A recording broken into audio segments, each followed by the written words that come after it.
You think modern cookbooks have preserved America's greatest dinners? Think again. Generations of resourceful home cooks created legendary meals that were never written down, passed from mother to daughter, from cast iron to memory, until they quietly vanished from our tables.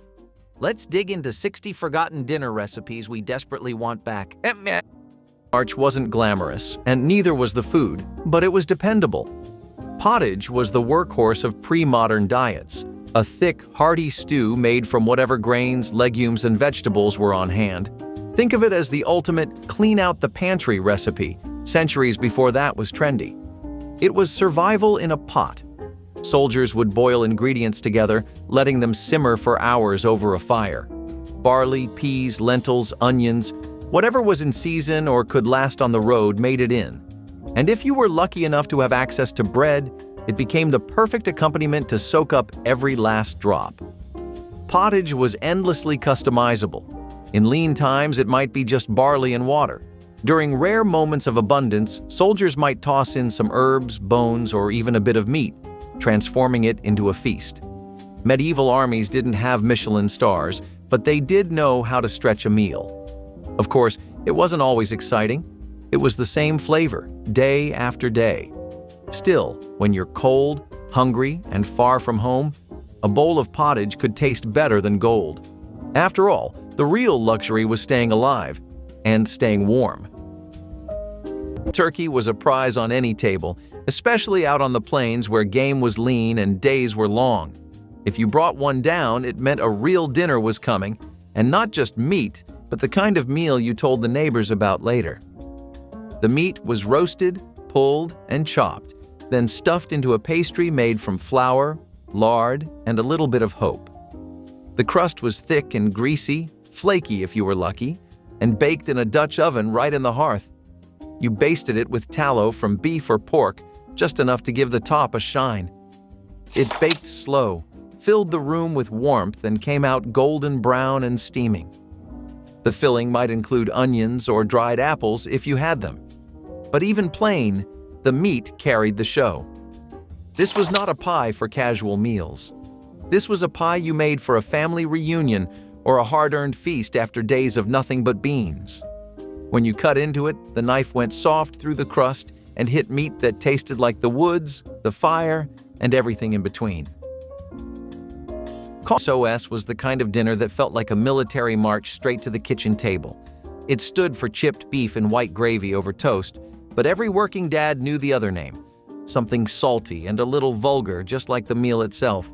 You could find jars of dried beef tucked away in pantries, next to flour, coffee, and old soup cans. All it took was some butter, flour, and milk to whip up the white gravy. Pour it hot over toasted bread and you had dinner in 10 minutes. It was not fancy, and it definitely was not pretty, but it was warm, rich, and cheap, something you could rely on when the paycheck had to stretch. For many blue-collar families, it was a hand-me-down from army service or factory life. Something about it stuck, maybe because it always filled the plate, even when the fridge felt empty. Chilled ham and asparagus roll-ups were the tidy little summer plate that turned up in every women's magazine from the 1950s to the early 1970s. You took canned asparagus spears, soft, salty, and already cooked, and rolled them up in thin slices of ham. A drizzle of French dressing or a mix of mayonnaise and lemon juice went on top. The whole tray was chilled and served cold, usually with cottage cheese, crackers, or potato salad on the side. It was light, fast, and just formal enough to count as dinner. These roll-ups showed up everywhere: church luncheons, baby showers, or quiet Sunday nights when no one wanted to cook. Some people added a slice of pickle in the center. Others swapped in turkey or added paprika for color. They were practical, portioned, and surprisingly satisfying. Not bad for something made in under 10 minutes with only a can and a fridge.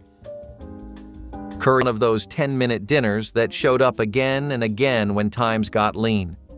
You diced up a can of Spam, fried it in a hot skillet until the edges curled and crisped, then scrambled in a few eggs with onions if they were around. It all came together fast, filled your plate, and made sure nobody went to bed hungry. Spam was a pantry staple for a reason. Cheap, shelf-stable, and surprisingly versatile. The old cookbooks were full of ways to stretch it into something that felt like a real meal. Toss in eggs, and suddenly, dinner looked good enough to serve without apology. It was salty, hearty, and loaded with that familiar taste of making do with what you had. Families leaned on quick meals like this because they worked. 10 minutes on the stove, a hot plate in front of everyone, and dinner was done. No one claimed it was fancy, but when your pantry was empty and the paycheck still days away, it tasted like a small victory. Funny how those simple, practical meals stuck with us. They filled the gaps and filled us up. When ovens weren't available, desserts had to be made another way. That's how settlers, sailors, and struggling families ended up steaming their sweets instead of baking them. Slump or grunt was an old-fashioned dessert that took whatever fruit was on hand, fresh, dried, or even canned, and turned it into something warm and comforting without the need for an oven. This dish had deep roots in early American cooking, especially in New England, where wild berries were plentiful. The process was simple. Fruit was simmered with sugar in a pot, and instead of a crust, a soft dumpling-like dough was spooned on top. As it cooked, the dough steamed and puffed up, soaking in the juices. Some regions called it slump because the dough collapsed slightly as it settled. Others called it grunt because of the bubbling sound it made while cooking. The best part? It didn't require fancy ingredients. Flour, sugar, and whatever fruit was available, nothing went to waste. If berries were too expensive, apples, pears, or even rhubarb worked just as well. For those who grew up with it, slump or grunt wasn't just dessert.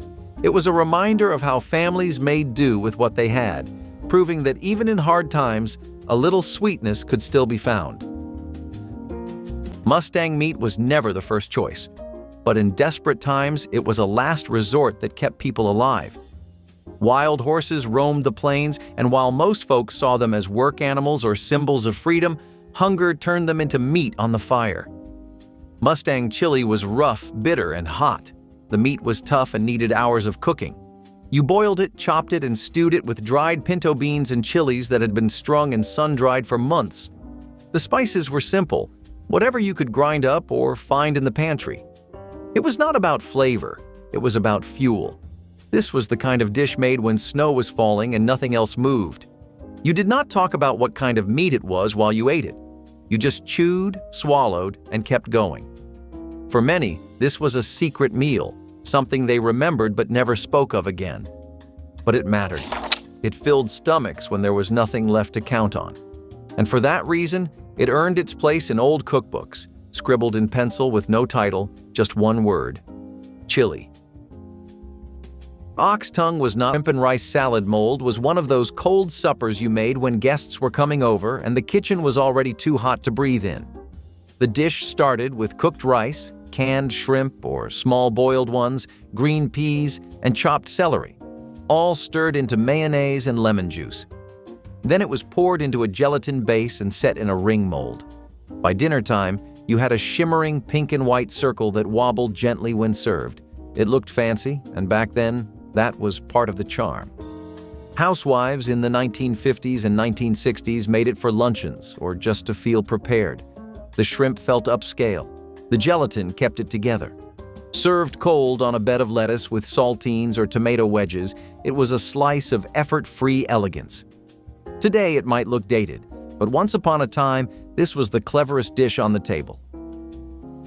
Cold canned chicken hash was how you made a hot, filling dinner happen when all you had was pantry scraps and a few minutes to spare. You popped open a can of shredded chicken, fried it in a skillet with some chopped onions, and tossed in leftover mashed potatoes or canned potatoes if you had them. Everything crisped up around the edges, browned in the pan, and came together into something that looked decent and filled your stomach fast. Old cookbooks leaned hard on meals like this because they were cheap, quick, and made sure nothing went to waste. Chicken hash might not sound glamorous, but in homes where leftovers were gold, it was a lifesaver. You could top it with a fried egg or spoon a little gravy over it if you were lucky, but most folks ate it just as it was, hot, salty, and good enough to count. This was dinner that made the best of what you had, and back in those days, that meant everything. funny how meals like this stuck around even when fancier options showed up. Sometimes the fast, familiar ones were the best. Potato pancakes are one that we are very sad to have seen fade away from the arsenal of home chefs. Pancakes made with matzo or applesauce topped with garlic or fried onions made for such a mouth-watering meal. Low-income households back in those times were struggling to buy produce. Farmers' markets were uniformly unaffordable for middle-income households due to creeping inflation. People needed a vegetable that was cost-appropriate and easy to make in batches. Enter the potato pancake, which revolutionized the breakfast scene in a struggling time. As times improved, people slowly started going to more fancier and creative breakfasts, unfortunately leaving simpler dishes behind. Potato pancakes took a backseat in the face of changing food and economic trends, but anyone from the era will rave to you about the godsend these were. Spring pot slung over the fire was as close as some folks got to luxury. It was simple, heavy, and honest. You would hang the pot from a tripod or a tree branch, load it with meat, anything from beef scraps to squirrel, and let it sit all day in the heat. Dandelion greens, pulled from the yard or field, were boiled down and served right alongside. The greens were bitter but full of iron, and the meat turned soft enough to break with a fork if you had one. You could flavor it with bacon fat or leftover gravy, but most often it was just time and fire doing the work. The smell drifted for miles. That smell was how you knew someone was eating well that night. You spooned it into wooden bowls or tin plates, sopped up the juices with crusty bread, and let the warmth fill you from the inside out. This was food that started in the dirt and ended in your gut.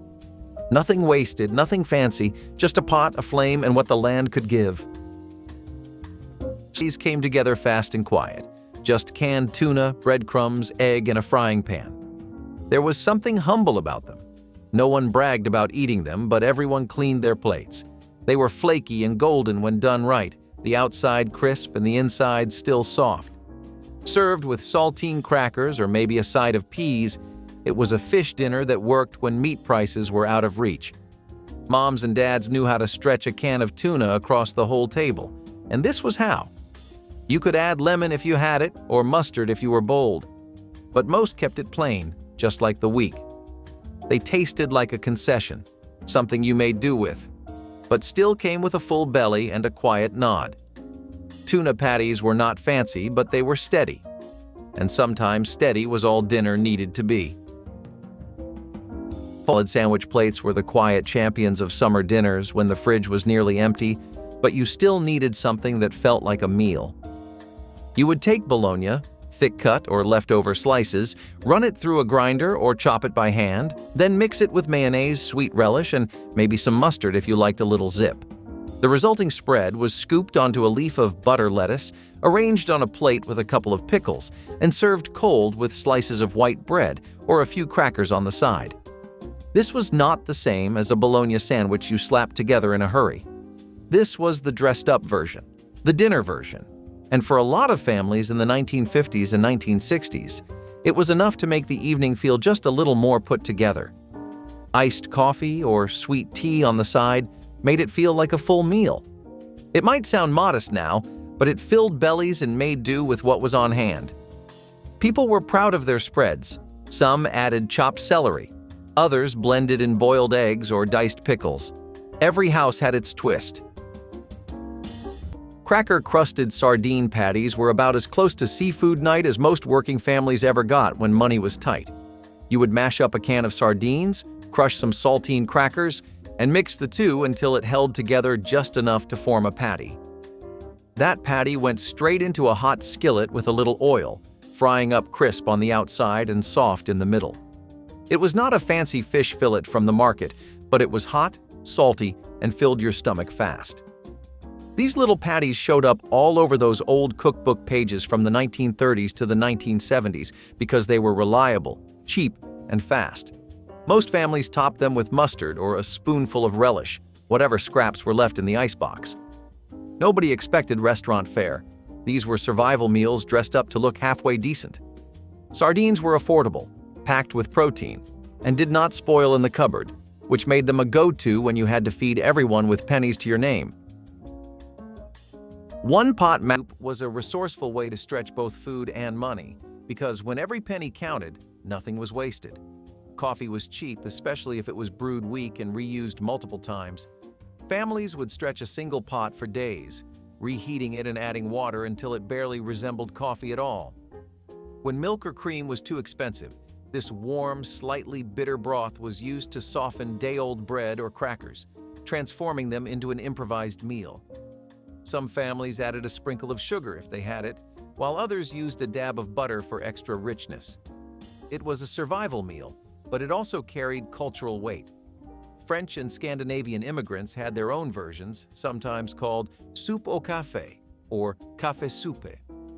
What was once a traditional breakfast drink in Europe became a necessity in America when money ran out.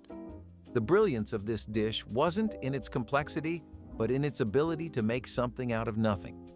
Chow chow was the kind of thing you either grew up on or would never understand.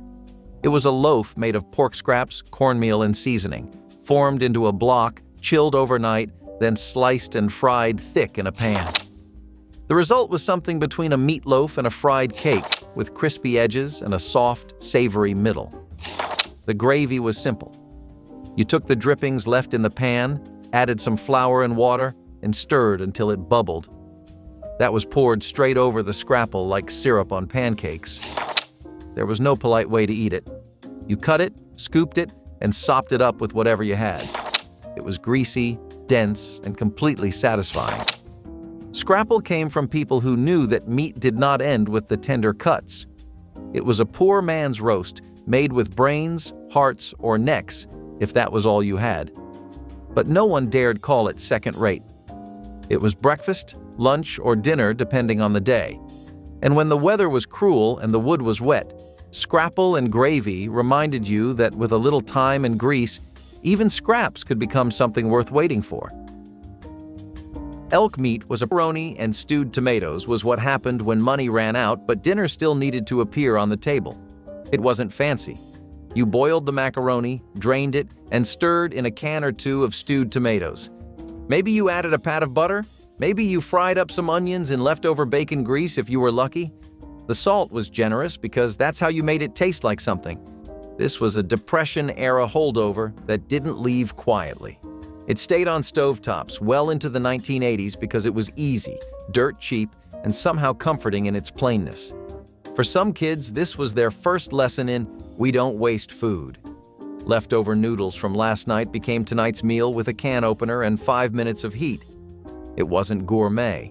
It wasn't even really satisfying. But it filled the belly and warmed the kitchen, and that was enough.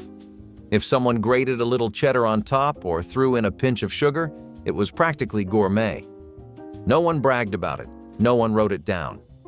But ask anyone born before 1975 and they'll tell you, it kept them full on nights when paychecks didn't stretch far. Sliced tomato pie with biscuit crust was a midsummer miracle born from the garden and the oven. Tomatoes were the star.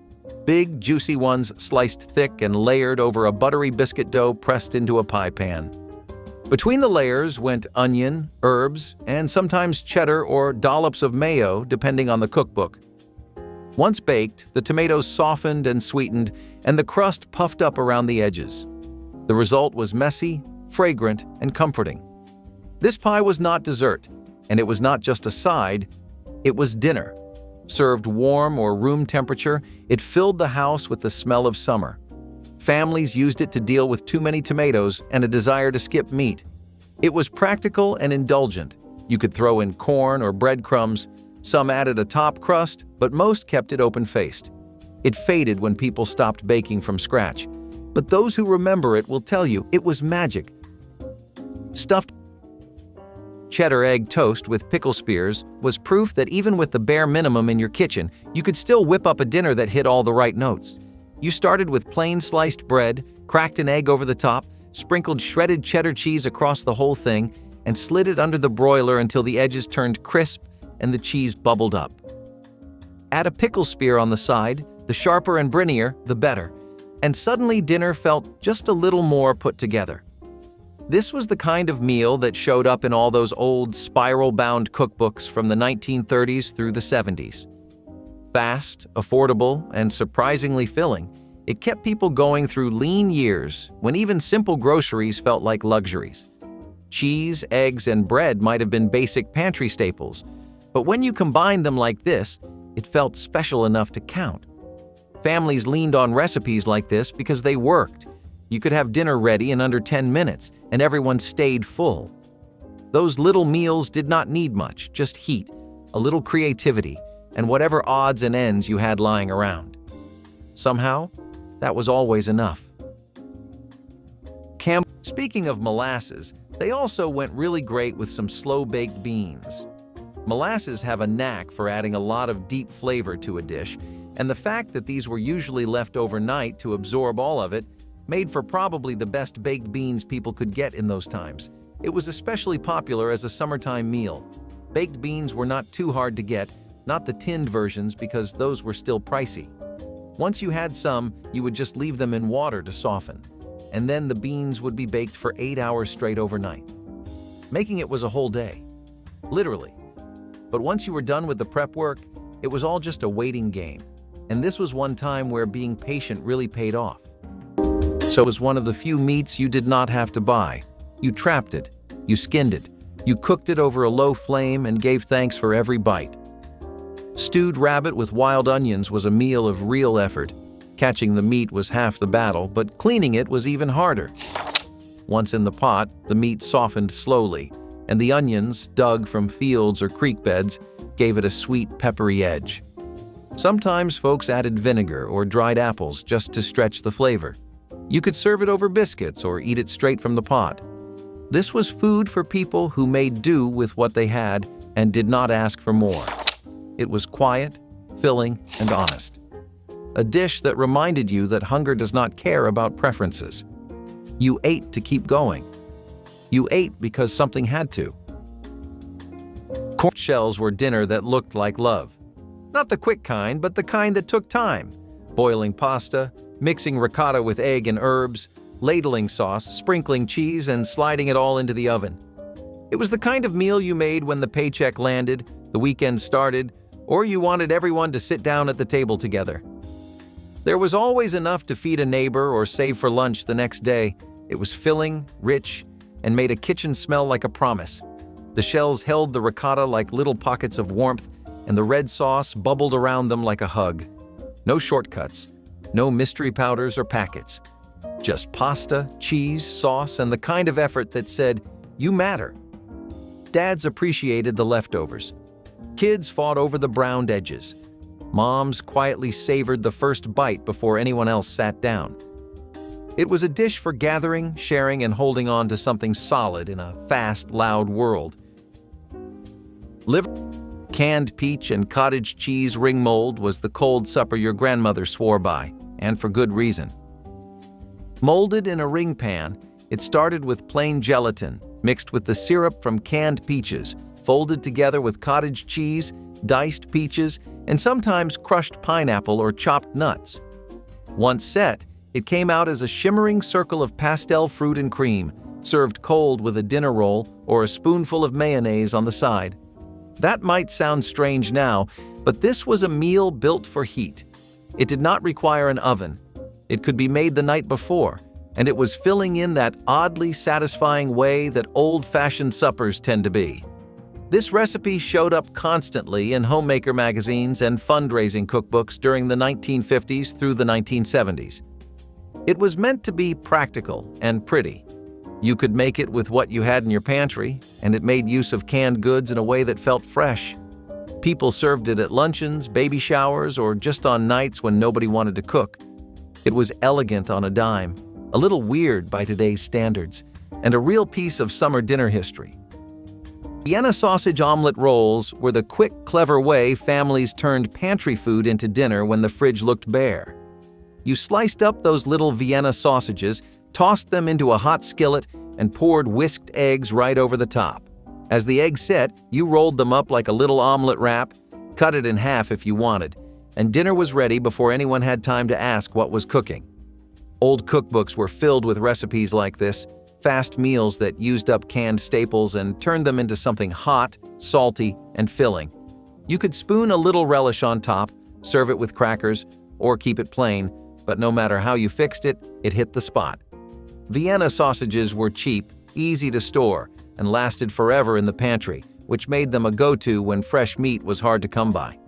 These omelet rolls were not fancy, but they filled you up and got dinner done without much effort. Meals like this stuck around because they worked. They made the most of what little you had, and sometimes that was more than enough. Who doesn't love the aroma of a good homemade casserole?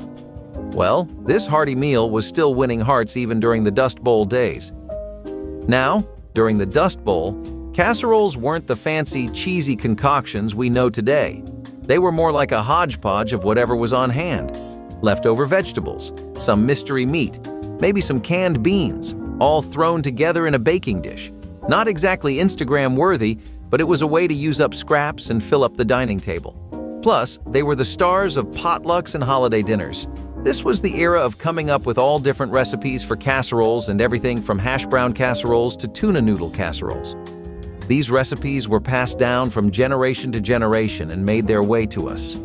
Casseroles were the kind of dish that brought people together, not just because they were filling, but because they were often made with love and shared with family and friends. They were a reminder that even in the hardest of times, people found ways to come together and enjoy a meal. This was no frozen grocery store pie. Venison pot pie came from hunters and homesteaders, made with fresh shot deer meat that had been stewed for hours over low heat. It was mixed with carrots, potatoes, or wild onions if you had them, and poured into a rough pie crust made from flour and lard. The crust was thick, never flaky, and it needed to be. It had to hold up against days-old stew and keep well without a refrigerator. The pie would bake in a heavy Dutch oven, often buried in coals, while the smell filled the entire cabin. It was a special dinner, usually reserved for after a good hunt or around holidays when families gathered. You could slice it like cake and serve it warm or cold. It tasted like salt, smoke, and hard-earned luck. If you had enough venison to make two, enchilada casserole was the shortcut no one complained about. Rolling tortillas took too long, especially on a weekday, so you just layered everything in a pan like lasagna. Canned enchilada sauce, shredded cheese, ground beef, maybe black olives if you had them. It baked into a gooey, spicy, bubbling slab that you cut with a spatula and scooped onto plates. Served with sour cream or just plain, it was hearty, hot, and fast. Moms would make a double batch and freeze half. Dads would come home late, pop it in the microwave, and call it good. It had that Tex-Mex spirit without needing any real effort. Kids loved it for the cheese. Adults loved it for the leftovers. It was not authentic, but it was efficient, and it stayed in rotation long after the first time it was made. Because like most casseroles from those years, it was more about survival than style. Saltines was not just a way to use up the harvest, it was practically a tradition by the end of July. People who grew their own zucchini, tomatoes, onions, and yellow squash always reached a point where there was too much to eat fresh. That is when this casserole came out. You would chop up whatever vegetables you had, sauté them lightly in a skillet with butter and herbs, then pour them into a baking dish. The top was crushed saltine crackers tossed with melted butter, baked until crisp and golden. It was crunchy, steamy, and deeply comforting in that way only garden food can be. The vegetables were never the same from house to house or even week to week. Some people added cheese or cream of mushroom soup for a richer version. Others kept it simple and let the vegetables speak for themselves. What mattered was that nothing went to waste. This was the clean-out-the-fridge dinner that ended up being a family favorite. It showed up in old spiral-bound church cookbooks and recipe boxes everywhere. Served with a glass of cold milk or a slice of watermelon, it was summer on a plate. Cheese-stuffed eggplant, American chop suey with elbows and tomato sauce was how families made a one-pan dinner stretch across the whole table without breaking the bank. It started with ground beef browned in a skillet, elbow macaroni tossed right in, and a jar of tomato sauce poured over the top. Everything simmered together until the pasta was tender, the beef was cooked through, and the sauce thickened up. It took less than 10 minutes to pull together, and nobody left the table hungry. This meal came straight from the old cookbooks tucked away in kitchen drawers, the ones full of budget tricks and fast dinners for busy families. American chop suey was not fancy, but it was dependable, hot, and filling. The elbows caught just enough sauce, the beef added protein, and the whole thing fed a crowd without much effort. Families leaned on meals like this because they worked. They were fast, affordable, and made sure dinner still happened even when paychecks ran short. You could dress it up with a little cheese or keep it plain, but either way, it hit the spot. Funny how the simplest meals stick around the longest. So lasagna soup is really as Italian as it gets. It was one of the most common recipes to make when people were coming out of the Depression, because it was extremely comforting and warm. It involved basically the entire blueprint of a lasagna, the pasta, meat, and vegetables, and yes, the unholy amounts of tomato sauce, but it was all in soup form. This dish was something people really treasured both for its taste and how easy it became to prepare it thanks to modern progressions in cooking appliances. You didn't have slow cookers that were half this good back in the 50s and 60s. One of the best reasons to make this dish was that it offered you a lot of nutrition for almost nothing. You could make this using leftovers, random scraps, or even vegetables that are different from what you typically order. This helps keep the soup fresh each time you make it, while also ensuring that it becomes your go-to for a health boost. Who wouldn't want that? Personally, I think the Italians really cracked the code on all this healthy eating stuff.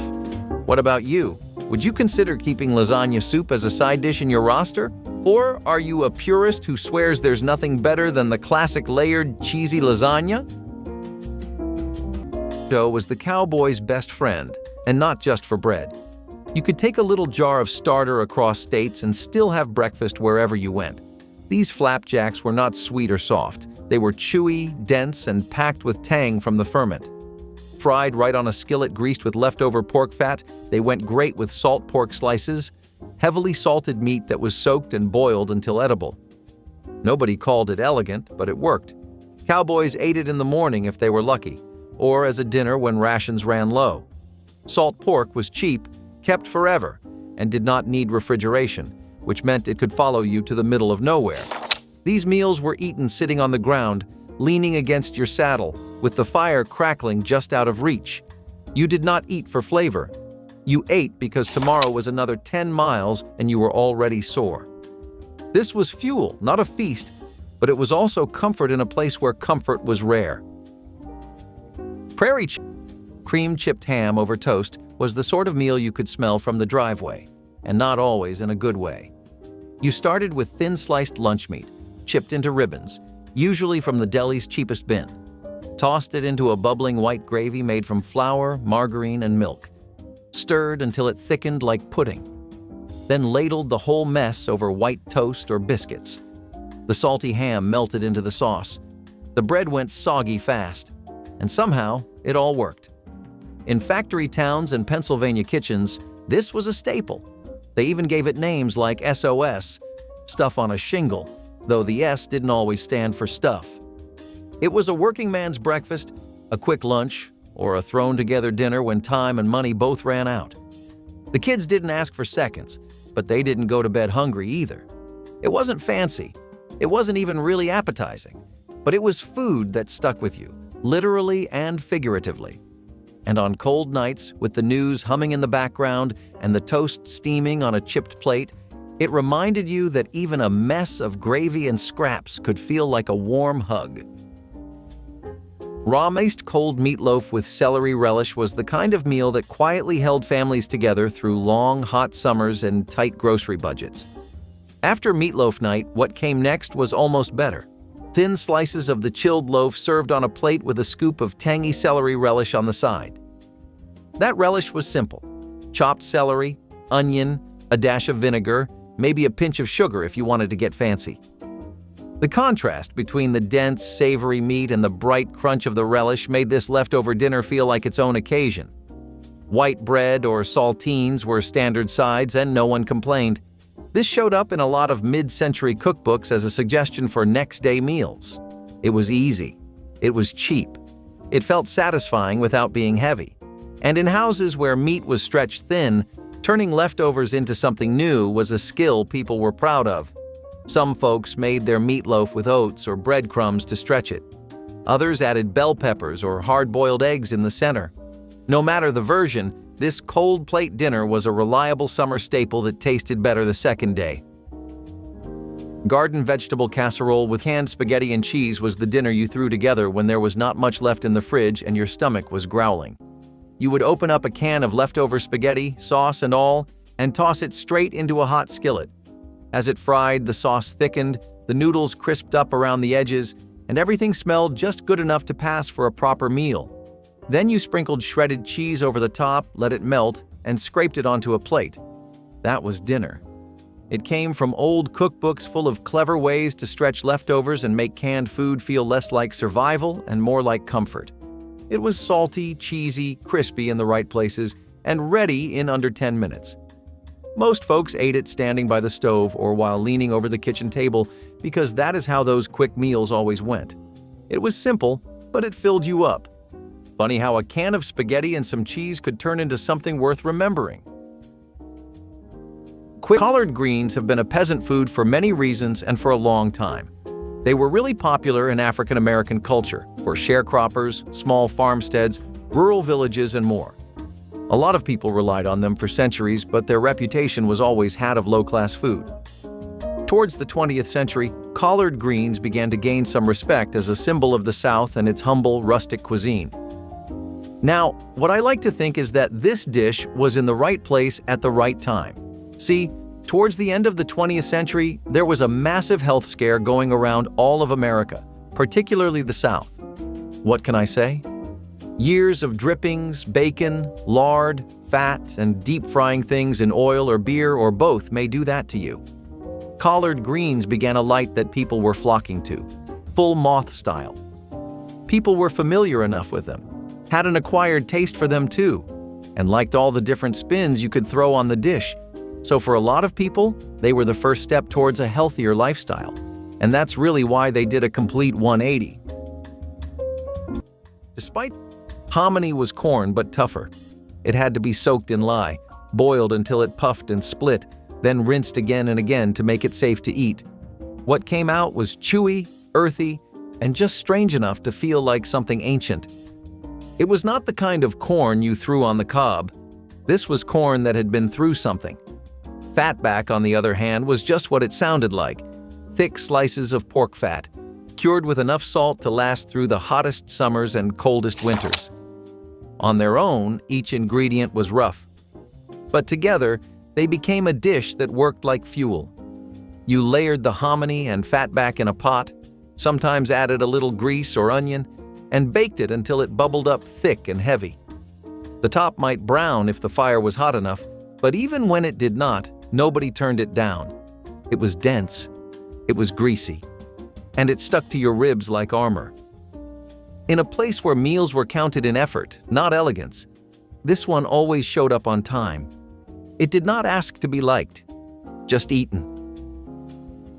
Riverside meals were always about what you could. Corned beef hash with fried eggs was not glamorous, but it knew how to hit the spot. Pulled from a dented can and dropped into a hot skillet, it crisped into a salty golden crust that stuck just enough to remind you it was real food.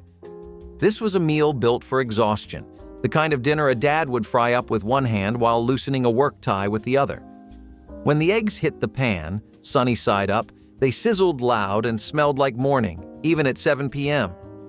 The yolks were the sauce. The hash was the bed. It looked like a mess, but tasted like home. It came from lean years, when money was tight, but taste could not be compromised. Nobody asked where it came from, just if there was enough for seconds. A couple of slices of white toast made it complete, and maybe a splash of hot sauce if you were feeling bold. It filled the kitchen with the scent of something familiar, something fried, something earned. These were not meals for guests. They were meals for the people who built the house and kept the light. Fritter suppers were one of those magical meals that felt light but filled you up fast.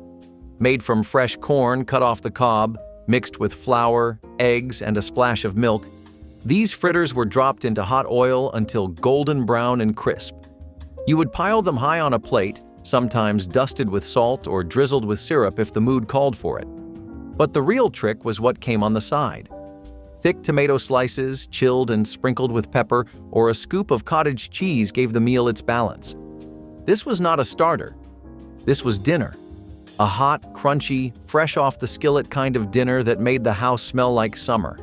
Cookbooks from the 1940s to the 1970s were packed with corn fritter recipes, each with its own little spin. Some added chives, some tossed in bits of bacon or green pepper. But they all revolved around one thing: making corn the star. If you had a garden or access to a roadside farm stand, corn fritters were an obvious choice. They were fast, easy, and cheap, and they made everyone at the table feel like they were eating something special. Baked stuffed beef hash from the can was one of those pantry miracles that turned a tin of meat and potatoes into a hot, filling dinner without much fuss. You sliced open the can, dumped the hash into a hot skillet, and let it crisp up around the edges until it was golden and ready to eat. You could fry an egg on top if you had one, but even plain, it did the job.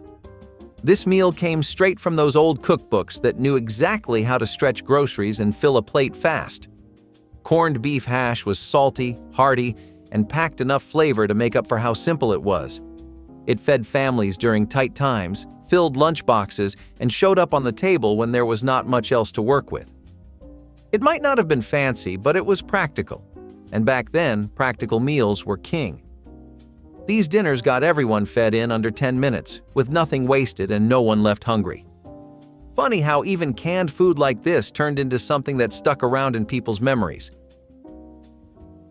A hot meal didn't always mean something fresh from the stove. Sometimes it was as simple as a bowl, a handful of crackers, and some milk. Cracker and milk soup was one of the humblest dishes of the Depression era, basic, filling, and made with ingredients that lasted. Saltine crackers were cheap, widely available, and often handed out at relief centers. Families kept them on hand because they didn't spoil quickly, making them a reliable pantry staple. When bread was too expensive or hard to come by, crackers became the substitute. Some people crumbled them into a bowl and poured cold milk over them. Others warmed the milk first to make it feel more like a proper soup. If sugar was available, a sprinkle might be added for sweetness. If times were harder, water replaced the milk, turning it into an even more stripped-down version. This wasn't gourmet dining. It was about getting something in your stomach when options were limited. But for those who grew up eating it, cracker and milk soup was a reminder of the sacrifices families made, the resilience they showed, and the meals that carried them through. In the toughest of times, even something as simple as crackers and milk could feel like comfort. During the Great Depression, breakfast wasn't always bacon and eggs. Sometimes it was just a cup of weak coffee poured over stale bread. Depression-era coffee soup. Succotash was one of the earliest examples of how settlers and native communities crossed paths at the dinner table. Originally a Native American staple, it was a mix of beans, squash, and corn. On the frontier, it got a twist. People started adding dried venison or jerky, torn into strips and boiled until soft, to give it weight. It was made in cast iron, over fire, with whatever vegetables you had lying around or growing wild nearby. If there was fat, it came from pork grease or marrow bones. If there was seasoning, it was usually just salt and thyme. Everything went into the pan, and you let it bubble until the flavors blended and the scent filled the room. It was a one-pot meal with no frills, but a lot of heart. You spooned it into bowls or ate it right from the pot. It was shared, passed around, and eaten in silence by people who had worked all day and would work all night. It was more than survival food. It was an offering, a reminder that even strangers had something to teach each other about making the most out of very little. Potato pancakes, crispy, golden, and sizzling in a cast-iron skillet, were where leftovers became a family ritual. You could use leftover mashed potatoes from last night's dinner or go old school with grated raw potatoes, onions, eggs, and a little flour. Either way, they were slapped onto a hot pan, fried till the edges were lacy and the inside stayed soft. They weren't fancy. They were peasant food, and proud of it. A little sour cream or applesauce on the side if you had it, ketchup if you didn't. You ate them with your fingers when no one was looking. Sometimes they came out heavy, like hockey pucks. Sometimes they were light and crispy like something from Grandma's better days. In Eastern European homes, they were tradition. In American kitchens, they were improvisation. You made them because you didn't waste food. And you didn't waste time either. They reheated well in a pan and even better in a kid's memory.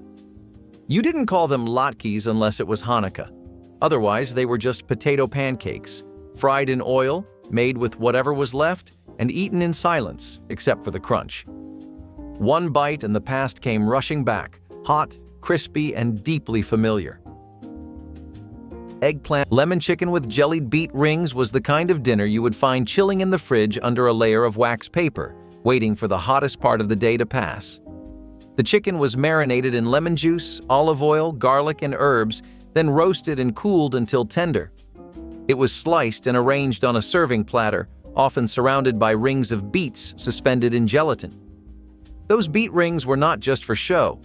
They had a hint of vinegar and sugar and were considered the perfect cold contrast to the lemony chicken. This dish came from a time when summer dinners were not about heat or effort.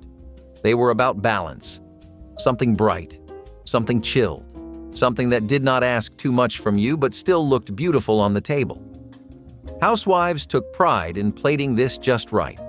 You might see it served with a sprig of parsley or a wedge of hard-boiled egg for color. It was the kind of cold meal that made people feel like they had a secret trick for beating the heat. Some recipes added mint to the marinade. Others leaned heavier on garlic. Either way, it was refreshing and light, perfect for August. Ham and noodle and canned pea toasts were how you made pantry food look halfway fancy when the clock and your energy ran out. You took canned salmon, mashed it with mayonnaise, stirred in some peas, and spread it thick over hot toast. That was dinner. It sounds simple now, but when fresh meat was scarce or paychecks were tight, this was the kind of meal that kept families going. The old cookbooks were filled with little tricks like this, ways to stretch canned goods into something that almost felt special. Salmon from a can never fooled anyone, but the crunch of toast and the soft peas made it oddly satisfying. You might even see a sprinkle of pepper or a squeeze of lemon if someone was feeling bold. It came together fast, filled you up, and for those 10 minutes in the kitchen, it made you feel like you still had control over dinner. Sometimes that is all anyone needed.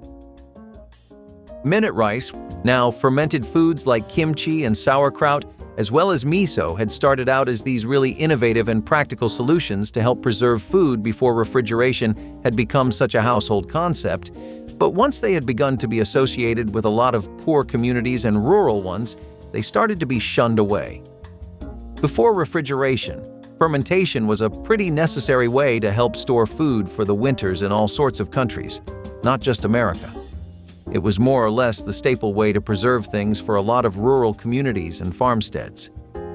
Fermented foods were overlooked in more urban areas because of the harsh scents and the peasant-like feel of it, but that was really just people being snobby.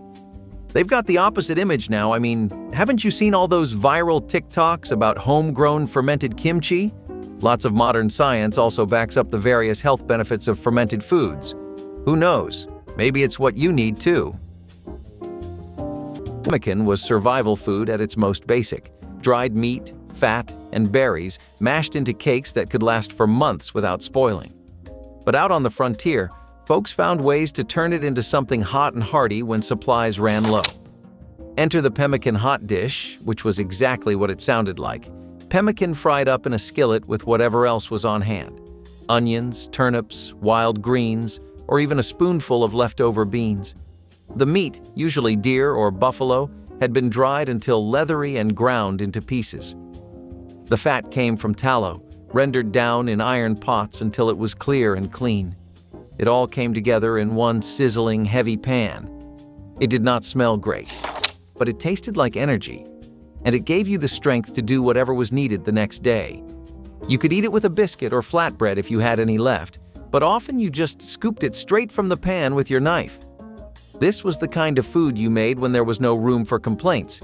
You ate it quietly, with the fire spitting and the wind outside your cabin walls. It filled the space where comfort used to live. Scrapper tot casserole was a symphony of simple. Ground beef browned in a pan, mixed with cream of mushroom soup, spread into a baking dish, and crowned with a perfect grid of frozen tater tots. It was like meatloaf and hash browns had a baby and raised it in the Midwest. The tots crisped in the oven while the filling turned into a savory, creamy mess. No one could resist the golden crunch followed by that hot, rich bite underneath. It was not just food, it was folklore. The kind of dish passed down from Aunt Susan to Cousin Mike with pride and a little grease stain on the recipe card. It was unfussy, easy to stretch, and beloved by the whole family. Dad called it stick-to-your-ribs food. Kids just wanted more ketchup. And Mom, exhausted from the day, knew this was one of the few dinners no one would complain about. It was not pretty, it was not healthy, but it was home. Chili. One might raise some eyebrows today, but back in the day, pork chops with rhubarb compote were about as close to gourmet as summer dinners got. You would sear the chops in a cast-iron skillet, brown them up good, and then serve them with a sauce made from stewed rhubarb, vinegar, and a little sugar if you had any to spare. The result? Sweet, tangy, juicy, and warm. Rhubarb was a big deal back then, especially in areas where the plant grew wild or right in someone's backyard. If you had a patch, you had dinner. This recipe showed up in a lot of cookbooks because it was reliable. Even tough cuts of meat got elevated with enough rhubarb sauce on top. It was common to serve it with a scoop of mashed potatoes or white bread to soak up the juices. Not everyone liked the sharp bite of rhubarb, especially kids, but the grown-ups appreciated its practicality. It kept well, cooked fast, and paired perfectly with pork. Some versions added cloves or nutmeg. Others threw in onions or swapped the rhubarb for stewed apples when the season passed. Either way, this dish captured the feeling of summer dinners cooked low and slow with whatever you had on hand. And mashed potato bowls were what happened when leftovers met desperation, in the best way.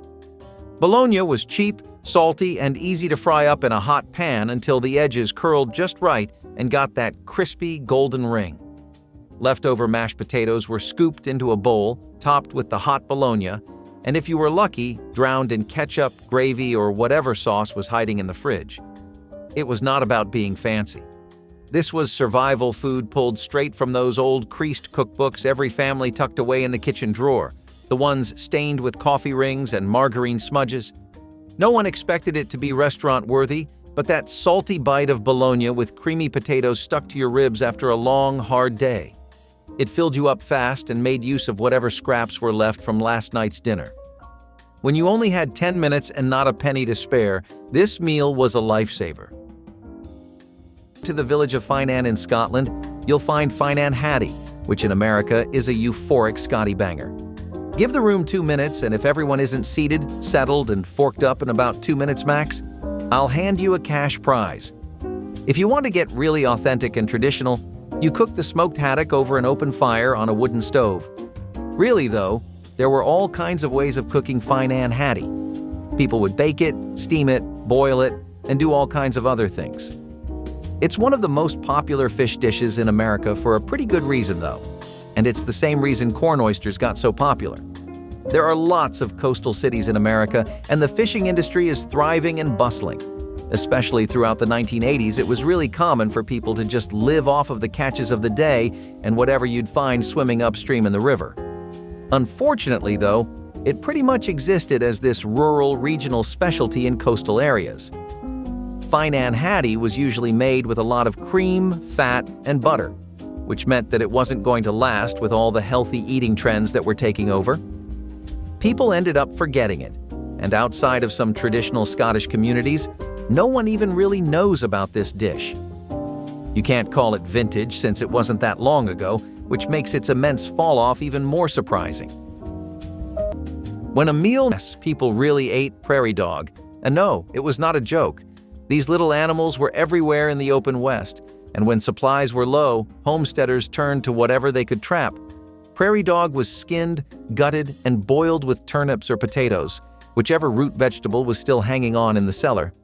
The meat was lean and a little gamey, but boiled long enough, it softened into something close to rabbit.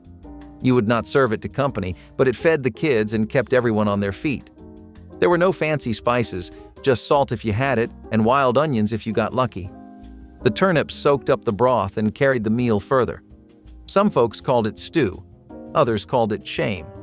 But out there on the frontier, pride took a back seat to hunger. This was food from the edge of desperation, and it never made it into the cookbooks with fanfare. Still, if you dig deep enough, you will find it scribbled on old pages: prairie dog, turnips, water, thyme. It may not sound like much, but it kept the fire burning. Comfort should. Chili cheese dogs weren't just dinner, they were an event. You boiled or grilled the hot dogs, lined them up on soft buns, then drowned them in canned chili. Not the fancy kind, just meat and beans and grease. Then came the shredded cheddar piled so high it melted into the cracks. Maybe you sprinkled chopped onions on top if you were brave. You served them on paper plates because the mess was biblical. Kids loved them. Dads swore by them. Friday nights in front of the game or Saturdays with friends in the garage, this was the food that brought people together. It wasn't healthy, it wasn't pretty, but it was loud, messy, and completely satisfying. You didn't eat just one. You ate 2 or 3 and felt it for the rest of the night. But no one cared. Because for those 10 greasy, cheesy minutes, you weren't worried about bills or work or anything else.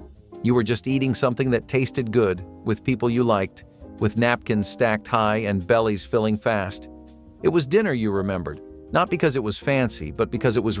Tuna-stuffed bell peppers with pickle relish were about as thrifty and tidy as a summer dinner could get. The peppers were halved and hollowed out, their crisp shells filled with a mix of canned tuna, mayonnaise, chopped celery, and sweet pickle relish. Sometimes a spoonful of mustard made it tangier. Chilled in the fridge and served cold with crackers or a boiled egg, it was simple but satisfying. It appeared in homemaker cookbooks and church fundraiser recipe cards, always in the section for summer suppers. The crunch of the raw pepper and the creamy tuna mix made each bite feel balanced. Everyone got their own neat portion. Some folks sprinkled paprika on top or added chopped onion for a little punch. It was not glamorous, but it worked. And in a hot kitchen with few groceries and no energy to cook, that was everything. Ketchup fried rice was one of those odd shortcut dinners that turned pantry scraps into something hot and surprisingly satisfying. You started with cold leftover rice, tossed it in a hot skillet with chopped onions, and stirred in a few big spoonfuls of ketchup. That was it. If you had leftover meat like ham or chicken, you diced it up and threw it in too. It was tangy, salty, a little sweet, and filled you up fast when there was not much else in the fridge. This recipe showed up in old cookbooks from the 1950s through the 70s, a quirky little trick that stretched leftovers and made dinner happen in 10 minutes flat. It was not fancy, but it worked, especially for families juggling tight paychecks and even tighter grocery lists. You might not see ketchup fried rice on menus today, but back then, it was a practical fix for busy nights and bare pantries. It turned scraps into something warm, filling, and oddly comforting. Funny how the strangest combinations sometimes stick with us the longest. Among the meals that fueled armies across Northern Europe, few were as humble and essential as porridge. Whether made from oats, barley, or a mix of both, this hearty dish was a staple in the Scottish Highlands and across many Northern European forces.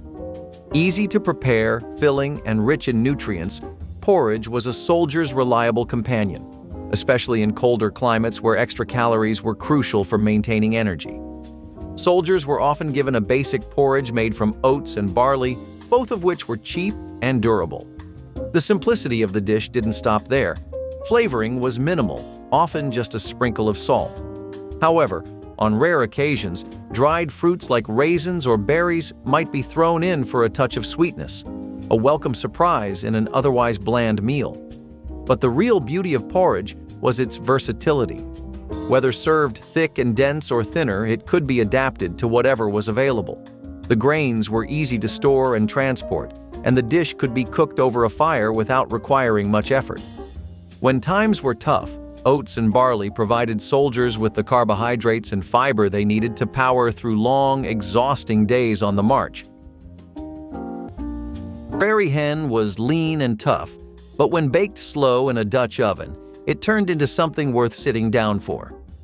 You stuffed it with cornbread made from stone-ground meal, lard, and dried herbs, whatever sage, thyme, or onion powder you had stashed in a jar or pouch. The hen was rubbed with salt, sometimes molasses or bear fat, and placed in the cast iron oven with hot coals stacked on the lid and underneath. The slow bake let everything soften: the bird, the bread, the tension in the room. The smell of wild meat and savory cornbread baking together was enough to stop conversation even before the plates came out. It was food that asked for silence and earned it. You carved it right at the table, handed out thick slices, and spooned the stuffing alongside like it was Thanksgiving dinner, even if the calendar said it was Tuesday. Even when the meat was a little chewy or the cornbread came out too dry, nobody made a face. You were eating prairie hen with cornbread stuffing. That alone meant you were doing all right. In places where luxury was just heat and enough food to go around, this dish felt like celebration. The kind of meal that filled the room, filled the stomach, and left behind a memory stronger than most. Not bad for a bird that most people never even see anymore. Pickled pig's feet, beautiful line between comfort food and rebellion. It had the soul of chili, the base of cornbread, and just enough spice to feel like a protest against boring dinners. Ground beef, tomato paste, corn, black olives, and sometimes green chilies were all dumped into a pan and topped with a thick layer of cornmeal crust. It baked into a bubbling mess that hit every part of the tongue. This was the meal moms made when they were tired of bland and needed to shake up the week without blowing the budget. The Tex-Mex vibe made it feel exotic to a Midwestern palate, and the fact that it could all be made in one dish made it a winner. Dad would call it zesty. Kids would pick out the olives but still go in for seconds. No one cared that it came from a can, a box, or the back of a magazine clipping. It was bold, it was hot, it was cheap, and it made the table feel a little more alive on a plain old Tuesday night. Ham and banana casserole is one of those recipes that makes you stop and read the page twice. But once upon a time, this odd couple was a regular guest at summer dinners across suburban America. It started with slices of ham wrapped around whole bananas, arranged in a casserole dish and baked with mustard sauce poured over the top.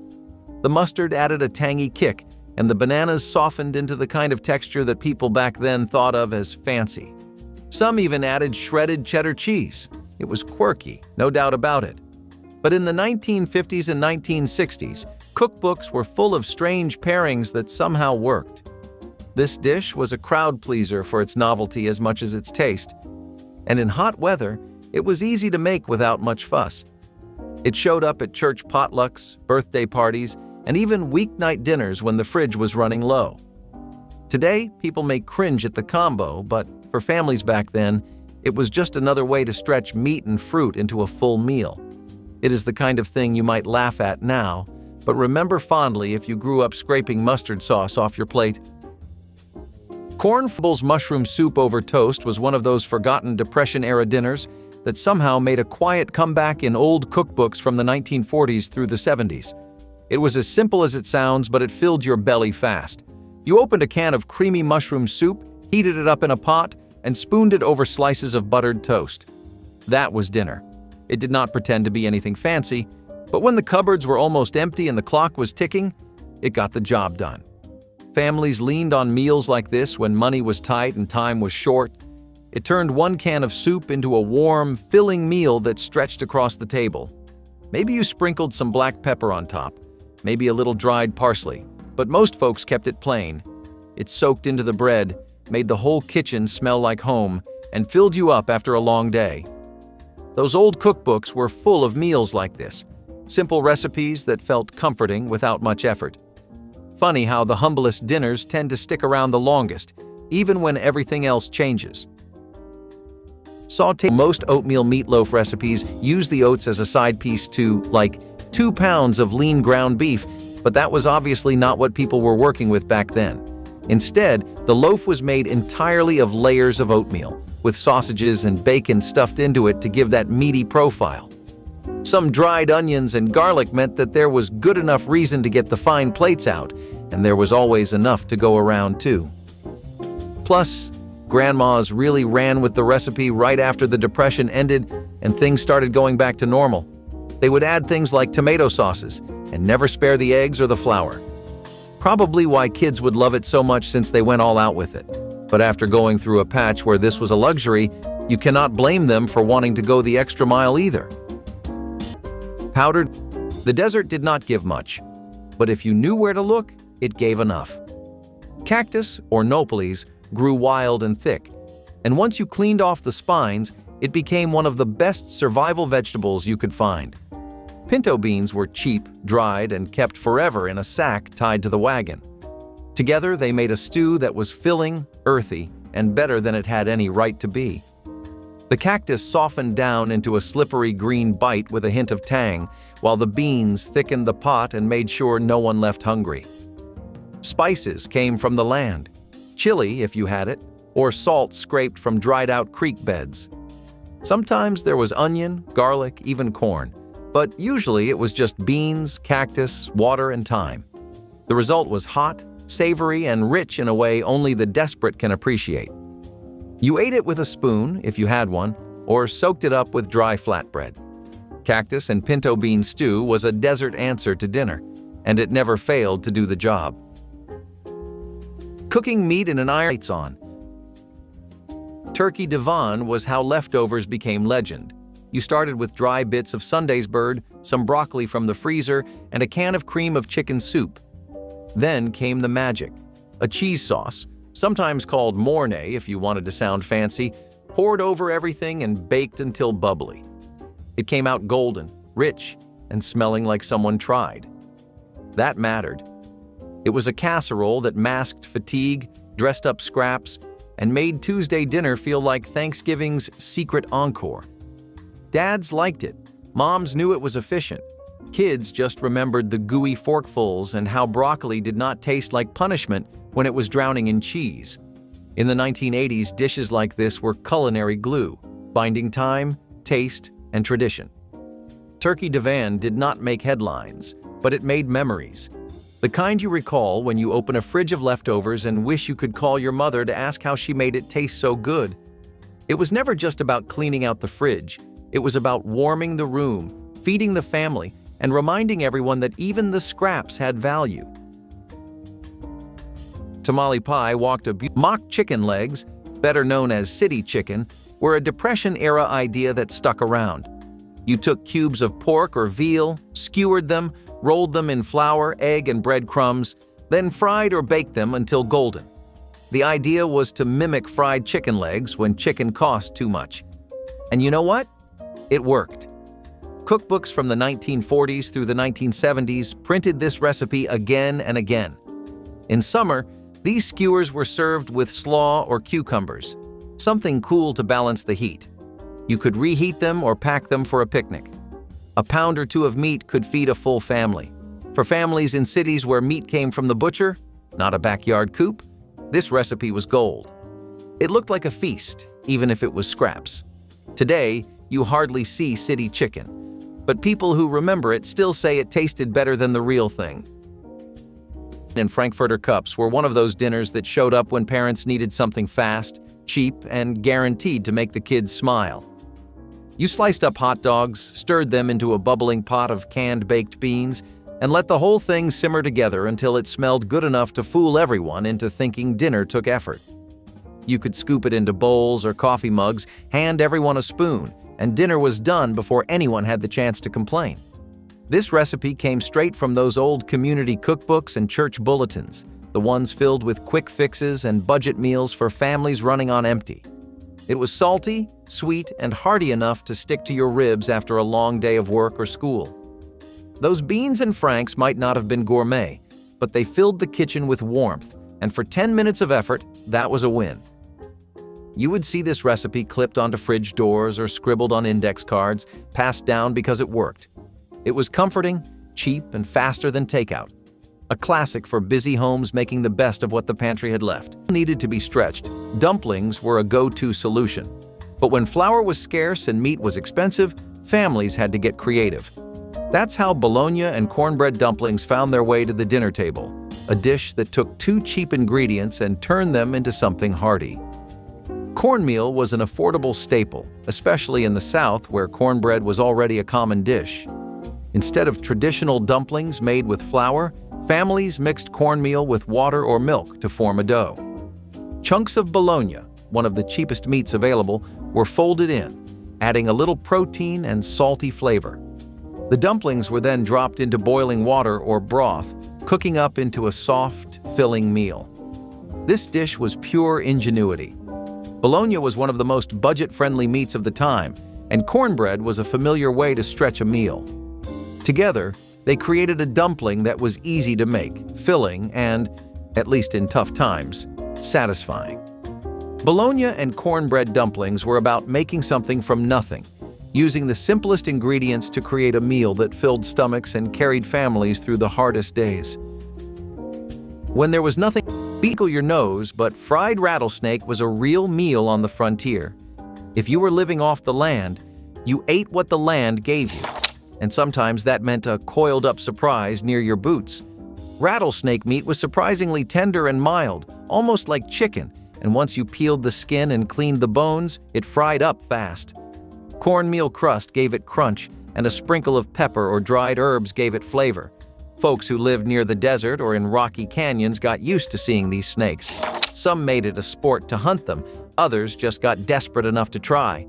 Either way, you dipped the meat in egg, rolled it in cornmeal, and dropped it in hot fat.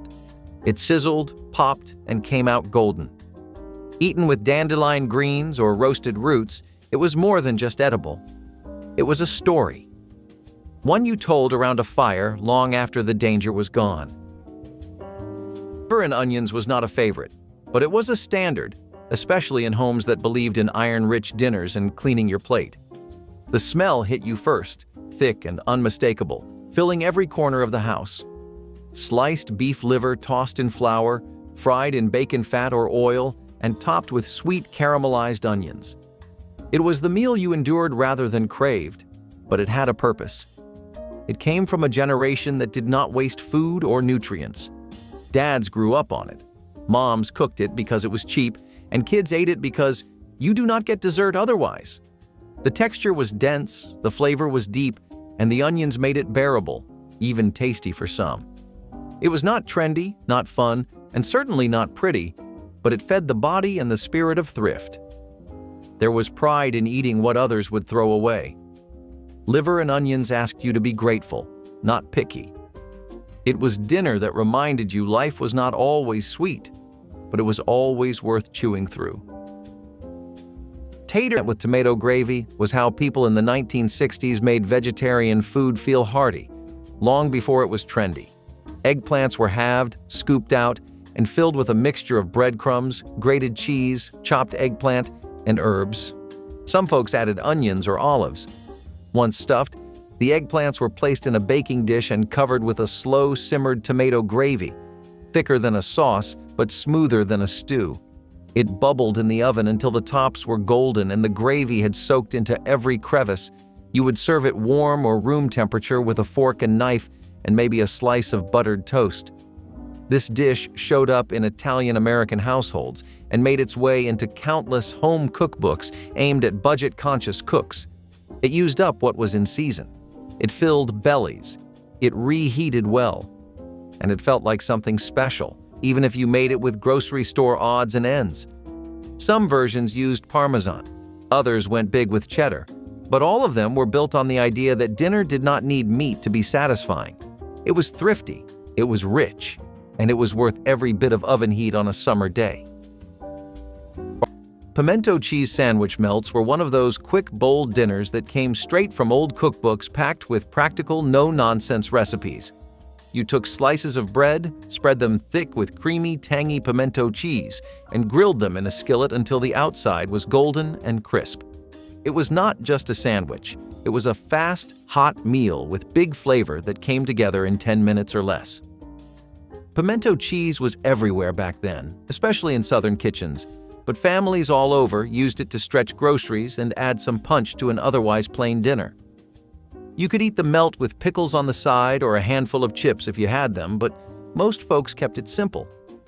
The creamy cheese, the sharp bite of pimentos, the crunchy bread, it all worked together to make a dinner that felt filling without taking much effort.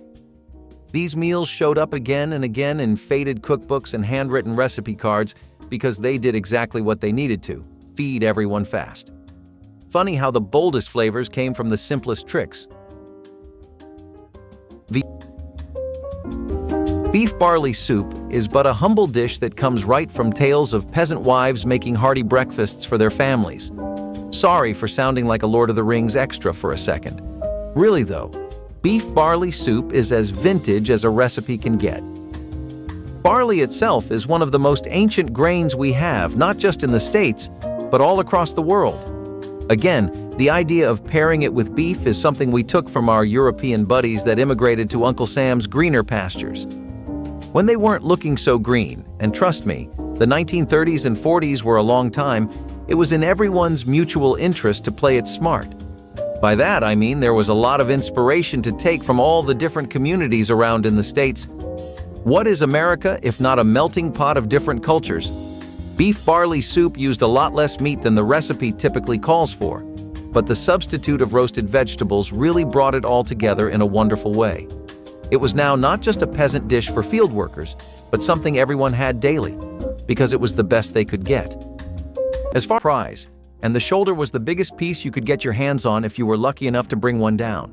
Smoky, thick, and hard to cook, it took patience and skill to turn that shoulder into dinner.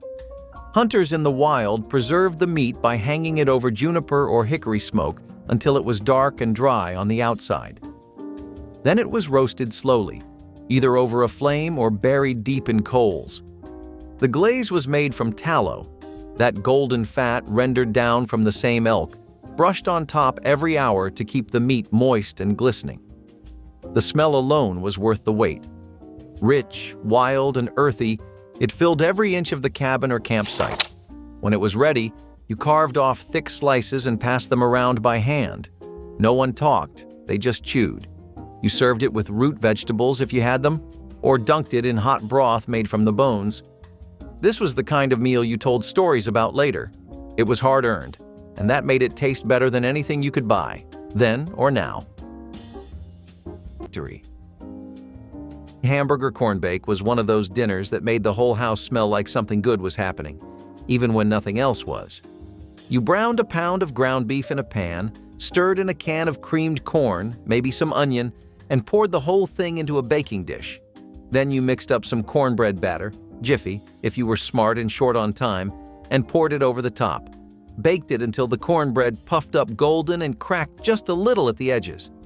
It came out hot, steamy, and smelling like Sunday dinner on a Tuesday. The sweetness of the corn played against the savory beef, and that soft layer of cornbread on top soaked it all in like a sponge. You didn't need sides, you didn't need seconds, but you took them anyway. It was the kind of meal that shut kids up and made adults sit down. It was filling without being fussy, warm without being heavy.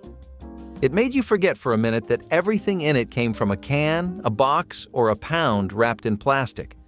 Because on that plate, it all came together like cold macaroni ring with tuna and peas was one of those make-ahead meals that looked like a party but tasted like pantry staples. It started with elbow macaroni, cooked and cooled, then tossed with mayonnaise, canned tuna, peas, chopped celery, and a touch of lemon juice. The whole mixture was packed into a ring mold and chilled for hours until it held its shape. Come dinner time, you flipped it out onto a plate and maybe garnished it with parsley or extra peas. This was dinner, not a side dish, and certainly not just for potlucks. It showed up in homemaker cookbooks throughout the 1950s and 1960s as a cool supper for hot days when no one wanted to turn on the stove. The peas gave it color. The tuna gave it protein. The macaroni made it stick to your ribs. You would slice it like a cake and serve it with iced tea and saltines. It was pretty in its own quiet way, and somehow it always worked. Some people added pimentos or chopped olives for flair. Others kept it plain and reliable. It is easy to laugh at a tuna ring now, but back then it was a little miracle of convenience and charm. Stuffed canned corn and scrambled eggs was the kind of meal you whipped up when the pantry looked bare, but you still wanted dinner to taste halfway decent. It came together in 10 minutes flat. You drained a can of sweet corn, tossed it in a skillet with butter, and let it sizzle until the kernels softened and browned just a little around the edges. Then you cracked in a few eggs, scrambled them together, and dinner was done before anyone could ask what was cooking. Old cookbooks loved recipes like this because they were fast, cheap, and practical. You could eat it plain or sprinkle on some salt and pepper to dress it up. The sweetness of the corn with the soft, buttery eggs made a surprisingly good combination. It was filling enough to pass for dinner, but easy enough to feel like you barely lifted a finger. These were the meals that stretched the grocery budget, kept families full, and made sure nobody went to bed hungry. It might not have been fancy, but back then, fancy was never the goal. Getting by was. Milk was there to step in when fresh milk wasn't an option. Powdered milk was a marvel of food science, transforming surplus dairy into a shelf-stable product that didn't require refrigeration, a crucial feature for families without electric iceboxes during the Great Depression. Technically, a few scoops of powder whisked into the water made a liquid that resembled milk. The taste was more chalky than creamy, and the fresh stuff had a richer flavor. But powdered milk wasn't about luxury. It was about survival. It was a base for soups, sauces, and baked goods, making it one of the most versatile Depression-era pantry items. Families with children found powdered milk especially important because it meant kids got a steady supply of calcium and protein, even when fresh dairy was not available. It was also affordable, which meant it became a favorite among relief programs, which distributed it to struggling households. Powdered milk was a lifeline for families living far from the nearest dairy farm in rural areas where refrigeration was scarce. Today, powdered milk is used mostly for emergencies and backpacking trips, but it played a big role during the Great Depression. It was a symbol of ingenuity and resilience, taking something as simple as milk and turning it into a survival tool in a world of scarce resources. Life on the Mars was the kind of meat that did not come easy. You needed skill, patience, and a shot that counted. But when you brought one down, you made it last. And skillet hash was one of the best ways to stretch every scrap. Chopped deer meat was tossed into a cast iron pan with onions, leftover potatoes, and sometimes apples from a nearby orchard if it was fall. The apples turned soft and sweet, the meat browned at the edges, and the smells mixed into something you could not forget. It was savory, it was smoky, and it had that bite of sweetness that made everything hit just right. A dash of vinegar or a drizzle of fat tied it all together, and suddenly the meal felt complete. You ate it with a spoon if you had one, or a crust of bread if you did not. This was breakfast for some, dinner for others, but for everyone it was survival turned into something warm. Mule deer and apples might not seem like a match, but when you are cold, tired, and out of options, they make a mighty good team. Yeah. Cornflake-crusted chicken was a genius twist on fried chicken without the grease or the mess. Someone figured out you could smash up cornflakes, roll your chicken in it, and bake it until golden. Suddenly, moms had something crispy and fun that cost less and cooked faster. You did not need buttermilk or oil, just a box of cereal and a hot oven. It felt inventive, like dinner made from the pantry instead of the store. The crunch was real. Kids loved it, even if the chicken underneath was dry from overbaking. Sometimes it came with a side of macaroni and cheese or a can of green beans. But even alone, it held its own. The cornflakes turned something plain into something proud. It felt like a trick you were getting away with. For working families, that was more than enough. It was not Southern fried, but it was ours. Cabbage frank and bean pie with biscuit topping was not trying to be elegant. It was trying to get dinner on the table fast. You took a can or two of baked beans, stirred in sliced frankfurters or leftover hot dogs, poured it into a dish, and dropped biscuit dough on top. That was it. No fancy layering. No secret step. Bake until the biscuits puffed up and browned, the beans bubbled, and the whole dish smelled like summer camp in the best possible way. This dinner showed up again and again in handwritten cookbooks and church fundraisers during the 1960s and 1970s. It was made from pantry staples. It was cheap, and it always disappeared from the pan. The beans added sweetness, the frankfurters added smoke, and the biscuits made it feel complete. No sides required. For tired parents, it was a godsend. For hungry kids, it was comfort food. And for hot summer nights, it was easy. Zesty sardines on rye with onion and mustard was the kind of dinner that proved you could survive on pantry food and still eat something with bite. You opened a can of sardines, layered them cold onto slices of rye bread, and topped the whole thing with sliced onion and spicy mustard. That was dinner. It was salty, briny, sharp, and came together in minutes without a stove or oven in sight. This meal showed up in old cookbooks and handwritten recipe cards for one reason: it worked. Sardines were cheap, packed with protein, and lasted forever in the cupboard. Rye bread had enough bite to hold its own, and the mustard gave everything a sharp kick that kept it from feeling too plain. You ate it open-faced, with a fork and knife if you felt proper, or just with your hands when time was short. It was quick, practical, and oddly satisfying, even when the grocery budget was running on empty. Funny how the simplest pantry meals stuck with us, long after times got easier. Cabbage and dough soup was one of the simplest ways to turn a few humble ingredients into something warm, filling, and, on good days, almost satisfying. Cabbage was a Depression-era staple. It was cheap, hearty, and lasted longer than most vegetables. It didn't take much to turn it into soup, just water, salt, and maybe a bit of lard if it was available. But what made this dish unique was the dough. Instead of noodles or potatoes, families made quick, flour-based dumplings. A simple mix of flour and water, sometimes with a pinch of salt, was shaped into lumps and dropped into the boiling broth. The dough swelled as it cooked, making the pot seem fuller and the meal feel more substantial. Many immigrant families, particularly in Eastern Europe, had their own versions of this dish long before the Great Depression. But in America, it became a go-to meal when there was little else. For those who remember eating it, cabbage and dough soup was about getting through another day. It was a reminder that even when ingredients were scarce, a pot of boiling water and a little creativity could still feed a family. You'd pull out of the water, and catfish was as good as it got. Thick-bodied, whiskered, and slippery, they were a challenge to catch but worth every second of the fight. Once cleaned, the fillets were dunked in flour or cornmeal and fried in a skillet over open flame until they sizzled brown at the edges. The oil crackled, and the fish turned crisp on the outside and soft as butter inside. What made this dish stand out, though, was the sorghum vinegar sauce. Made from syrup cooked down with sharp vinegar and sometimes a dash of wild herbs, it was poured over the catfish just before eating. The sweetness hit first, then the tang, then the smoke from the fire itself. It was an evening meal that brought comfort after long days of river labor or ferry hauls. Served with beans or wild greens, it was not fancy, but it had bite. And in a world where meat came with risk, the catfish was a dependable gift.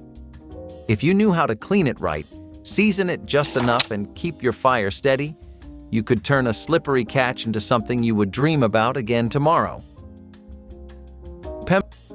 Cheesy broccoli rice casserole made vegetables feel like an indulgence. In an era where frozen veggies were the norm and kids turned their noses up at anything green, this dish was a miracle. Cooked white rice, thawed broccoli, a can of cream soup, and a heavy chunk of Velveeta, all stirred together and baked into a golden, bubbling casserole.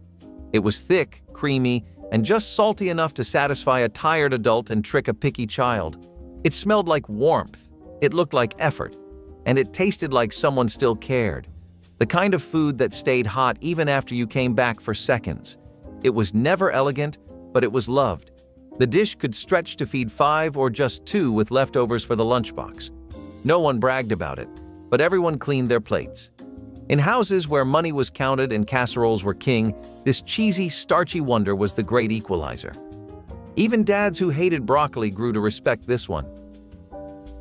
Stuffed barbecue Spam kebabs with pineapple might sound like a dare today, but back then, they were a summer dinner everyone looked forward to. Cubes of Spam were skewered with chunks of canned pineapple, green bell peppers, and onion slices, brushed with a simple barbecue sauce made from ketchup, brown sugar, and vinegar. Then they were grilled or broiled until sticky and sizzling. It was fast, it was fun, and it felt just exotic enough to make a weeknight dinner feel like a party. This recipe popped up all over mid-century cookbooks, especially those geared toward quick meals and outdoor cooking. Spam was cheap, shelf-stable, and already cooked, so you could focus on getting the glaze just right. Kids loved the sweetness. Grown-ups appreciated the convenience. You could serve it over rice, pack it for a picnic, or lay it on a bed of shredded lettuce if you wanted to be fancy. Some variations added maraschino cherries, others swapped in hot dog slices or Vienna sausages. But the message was always the same: make dinner fun, fast, and easy. It might not win points for elegance, but it was dependable. And during the summer, that counted for a lot. Steamed corn and hot dog skillet was one of those meals that showed up when time was short and the cupboards looked bare. You sliced up those hot dogs, tossed them in a skillet, and let them simmer in a can of creamed corn until everything bubbled together. It sounds a little ridiculous now, but back then, it was comfort food at its most practical. This was not a recipe out of some fancy magazine. It came straight from the faded pages of those old spiral-bound cookbooks that every kitchen drawer seemed to have. Families on tight budgets loved it because it made use of pantry staples, and somehow, that sweet corn and salty hot dog combination worked. You could dress it up with black pepper or a little hot sauce, but most folks kept it plain. After a long day, this dinner showed up in 10 minutes flat, filling your belly even if your wallet felt empty. Funny how those quick meals stick with you long after the hard times pass. Salmon had almost a one-to-one copy of bone marrow's experience. It was offal that was considered peasant food since way before any of our recent centuries, like this thing goes as far back as sardines do.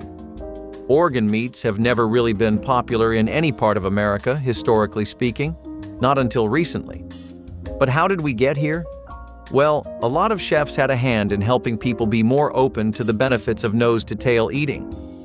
If you aren't familiar with the term, it just means to not waste any part of the animal, from the nose right down to the tail. They wouldn't just serve it up in a gamey, metallic-tasting stew, though. They'd give proper recipes with sides and dips accompanying the awful dish, bringing out the best in. Plus, besides just high-end restaurants and an appreciation for different kinds of food growing among the American people, it kind of got popular with the foodies.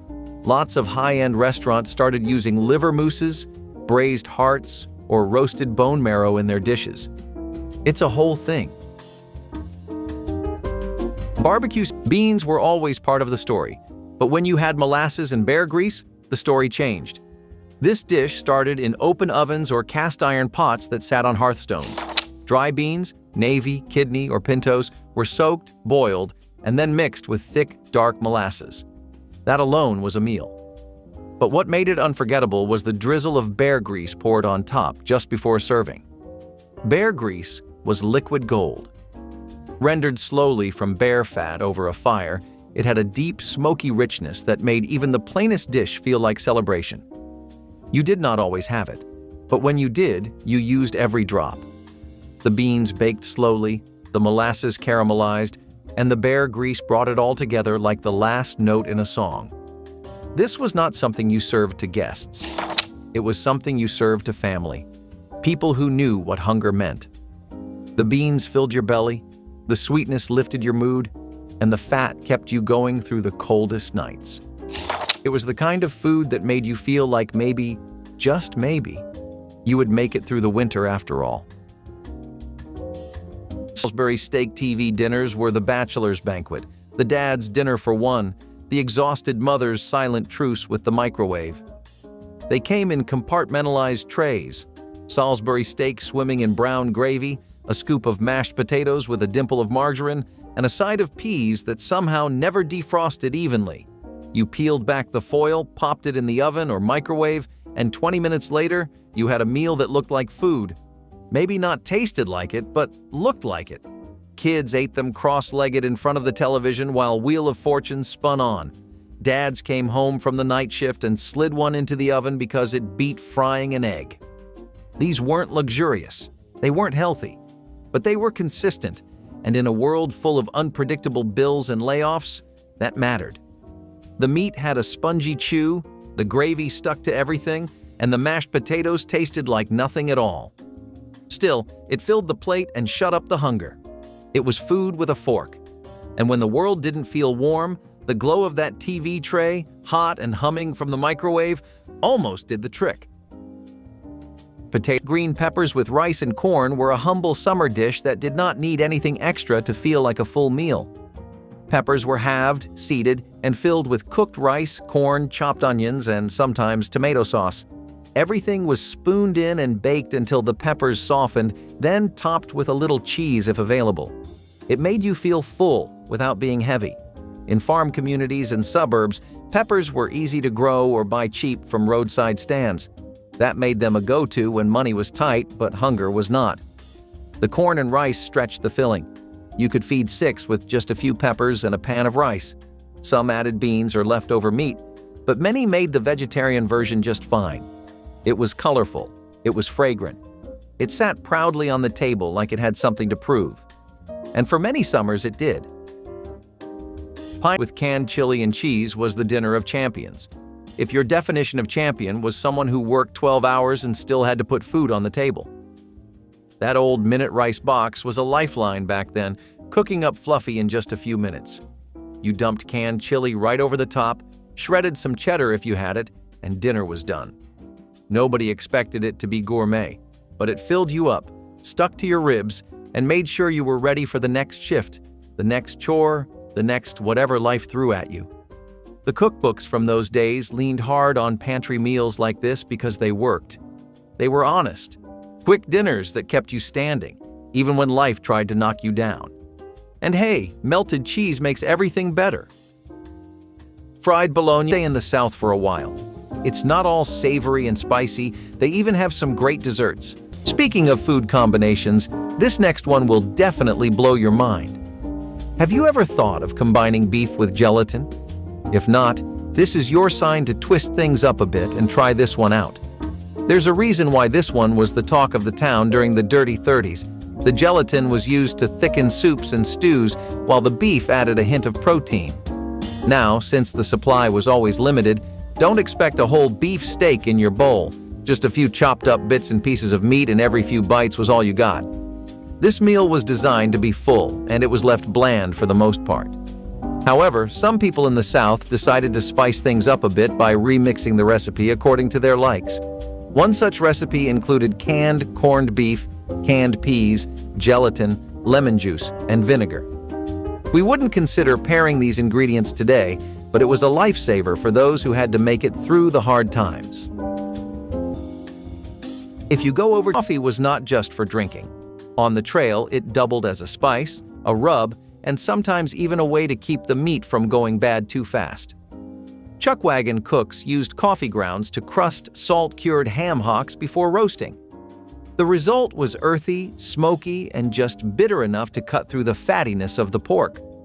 You took the ham hock, rubbed it down with old coffee grounds, maybe mixed with pepper or dried herbs, then set it in the fire pit or oven to roast for hours. When the crust turned black and the inside turned pink and juicy, it was ready. Served with beans. Always beans. It made a full meal that kept you full and grounded. The coffee gave it a charred kick, something no other spice could mimic. And the smell? That was campfire cooking at its finest. No plates needed, just a slab of meat, a tin of beans, and a spoon.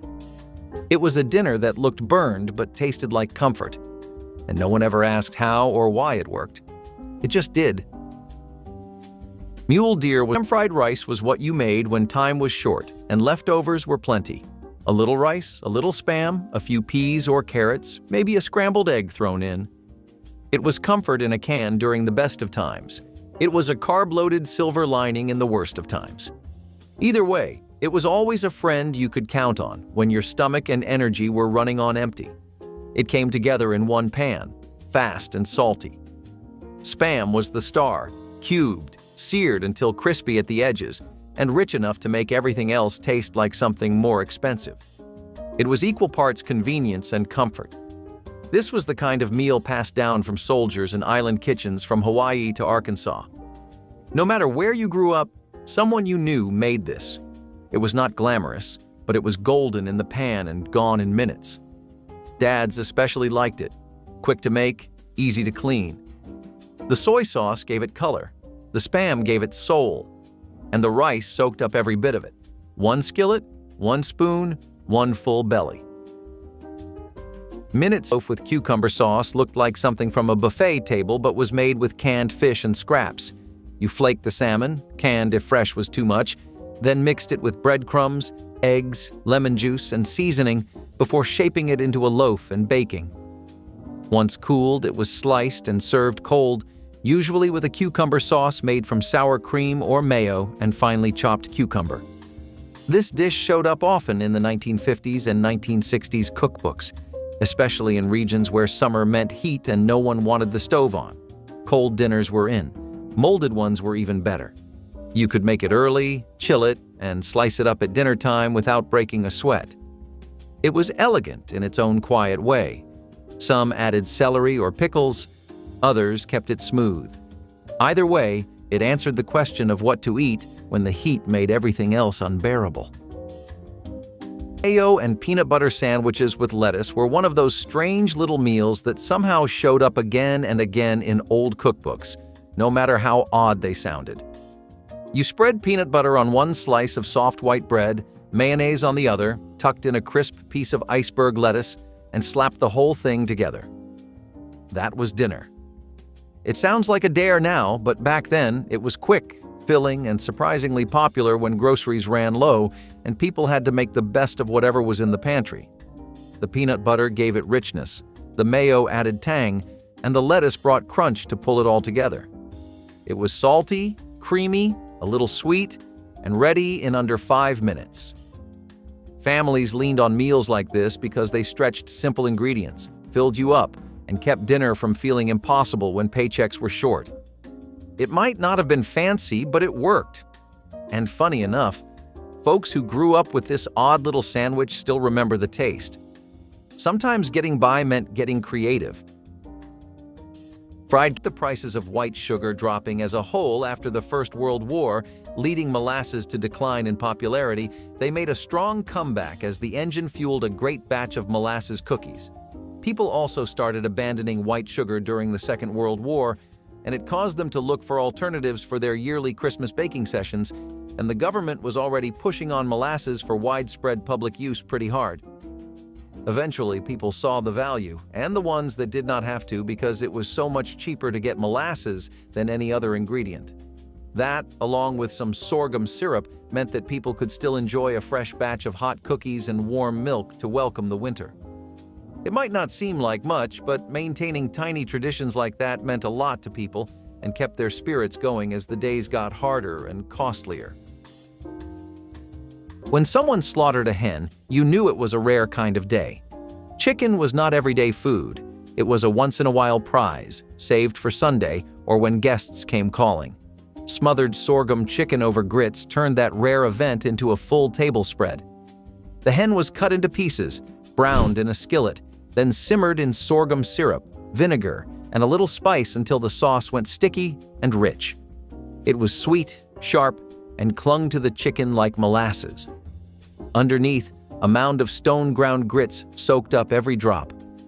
The grits were made from dried corn, boiled into a thick mush, and stirred with salt and fat until they held shape. Together, they made a plate that felt heavier than gold. You did not need a second helping to feel full. This was dinner that made people lean back and loosen their belts. It was celebration on a plate, built out of scraps and syrup.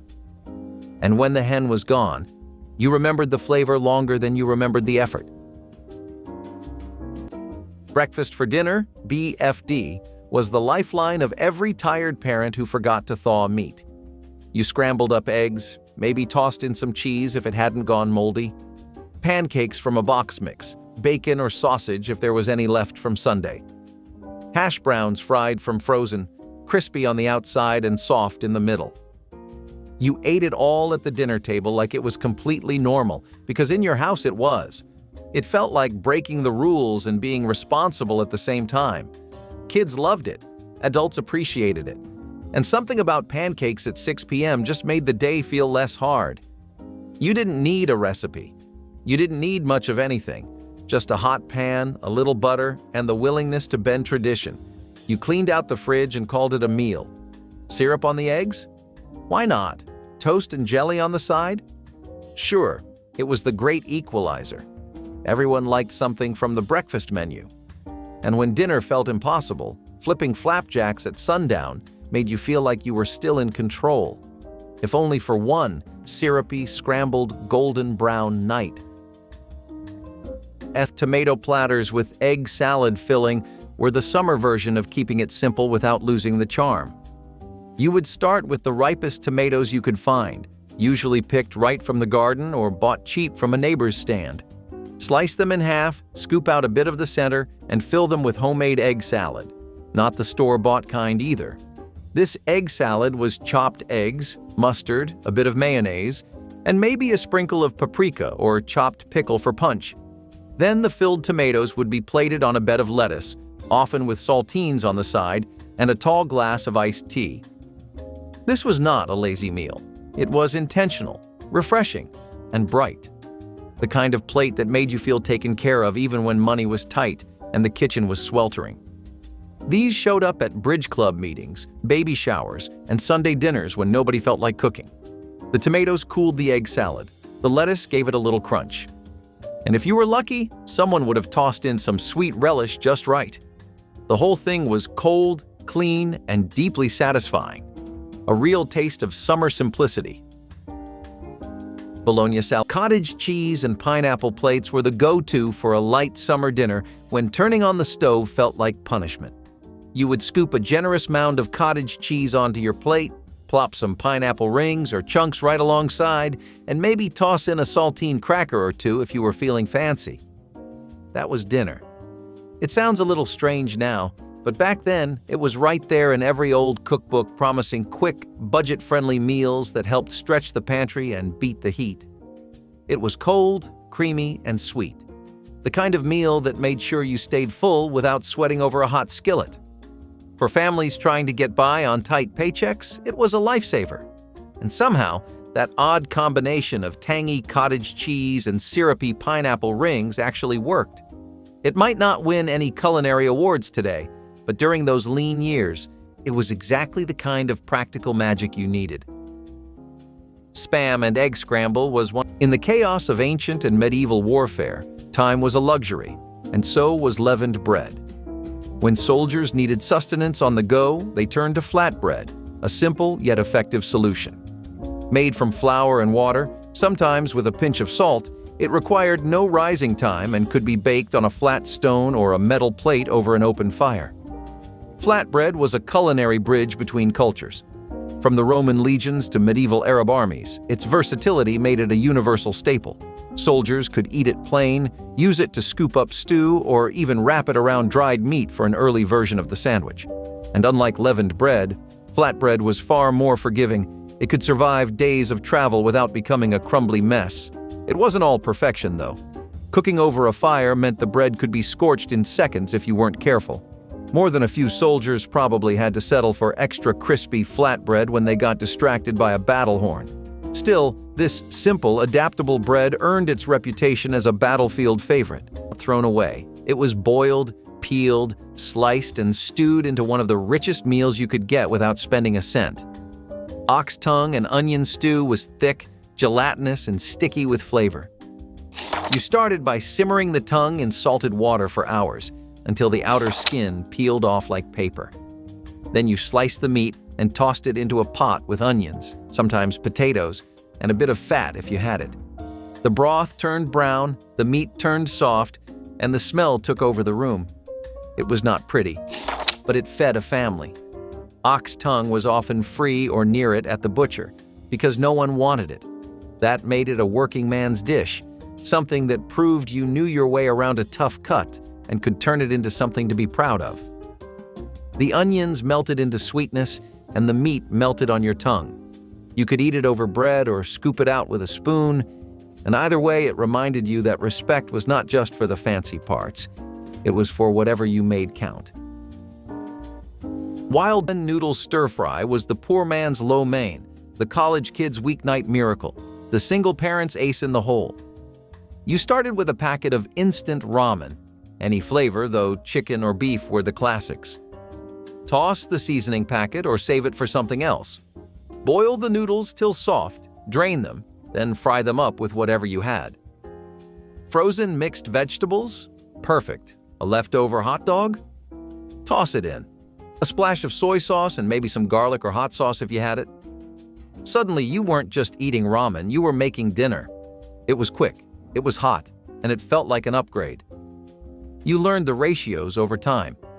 Too much soy and it got salty, not enough oil, and it stuck. Sometimes it burned, sometimes it sang. You made it in hand-me-down pans on flickering electric stoves with a baby on your hip or the TV blaring in the next room. It wasn't gourmet, it was resourceful. The kind of meal that made you feel like maybe, just maybe, you were pulling life together one cheap noodle at a time. And in those quick, quiet moments, it almost tasted like Creamed chicken and cucumber boats was a cool, crisp dinner plate that looked fancy but cost next to nothing. You would poach or roast chicken, usually left over from another meal, chop it up fine, and mix it with mayonnaise, salt, pepper, and maybe a little celery or onion. Then came the cucumbers. They were sliced in half, seeds scooped out, and filled with the chicken mixture like a tiny canoe of creamy goodness. Served cold with a dinner roll or some fruit on the side, this dish was perfect for heatwave nights when even looking at the stove felt like too much. It was elegant enough to serve at a luncheon, simple enough to pack in a picnic, and hearty enough to count as dinner. The cucumbers gave it bite. The chicken made it filling. And the mayo held everything together like a smooth little hug. This dish was big in the 1950s and 1960s cookbooks under cool plates or cold suppers. Some people added curry powder. Others used sour cream instead of mayonnaise. No matter how you dressed it up, the goal was the same. Serve something light, cold, and pretty that made dinner feel easy again. And for a while, it absolutely did. Macaroni and tomatoes was probably the easiest dinner anyone could pull together when the cupboards were running low. You boiled up elbow macaroni, dumped in a can of stewed tomatoes, added a pat of butter if you could spare it, and that was it. It came straight from those old Depression-era cookbooks, the ones stained with years of spills and handwritten notes. This was survival food, plain and simple, but it never pretended to be more. The tomatoes gave just enough sweetness to balance the salty pasta water, and that sprinkle of black pepper over the top made it feel complete.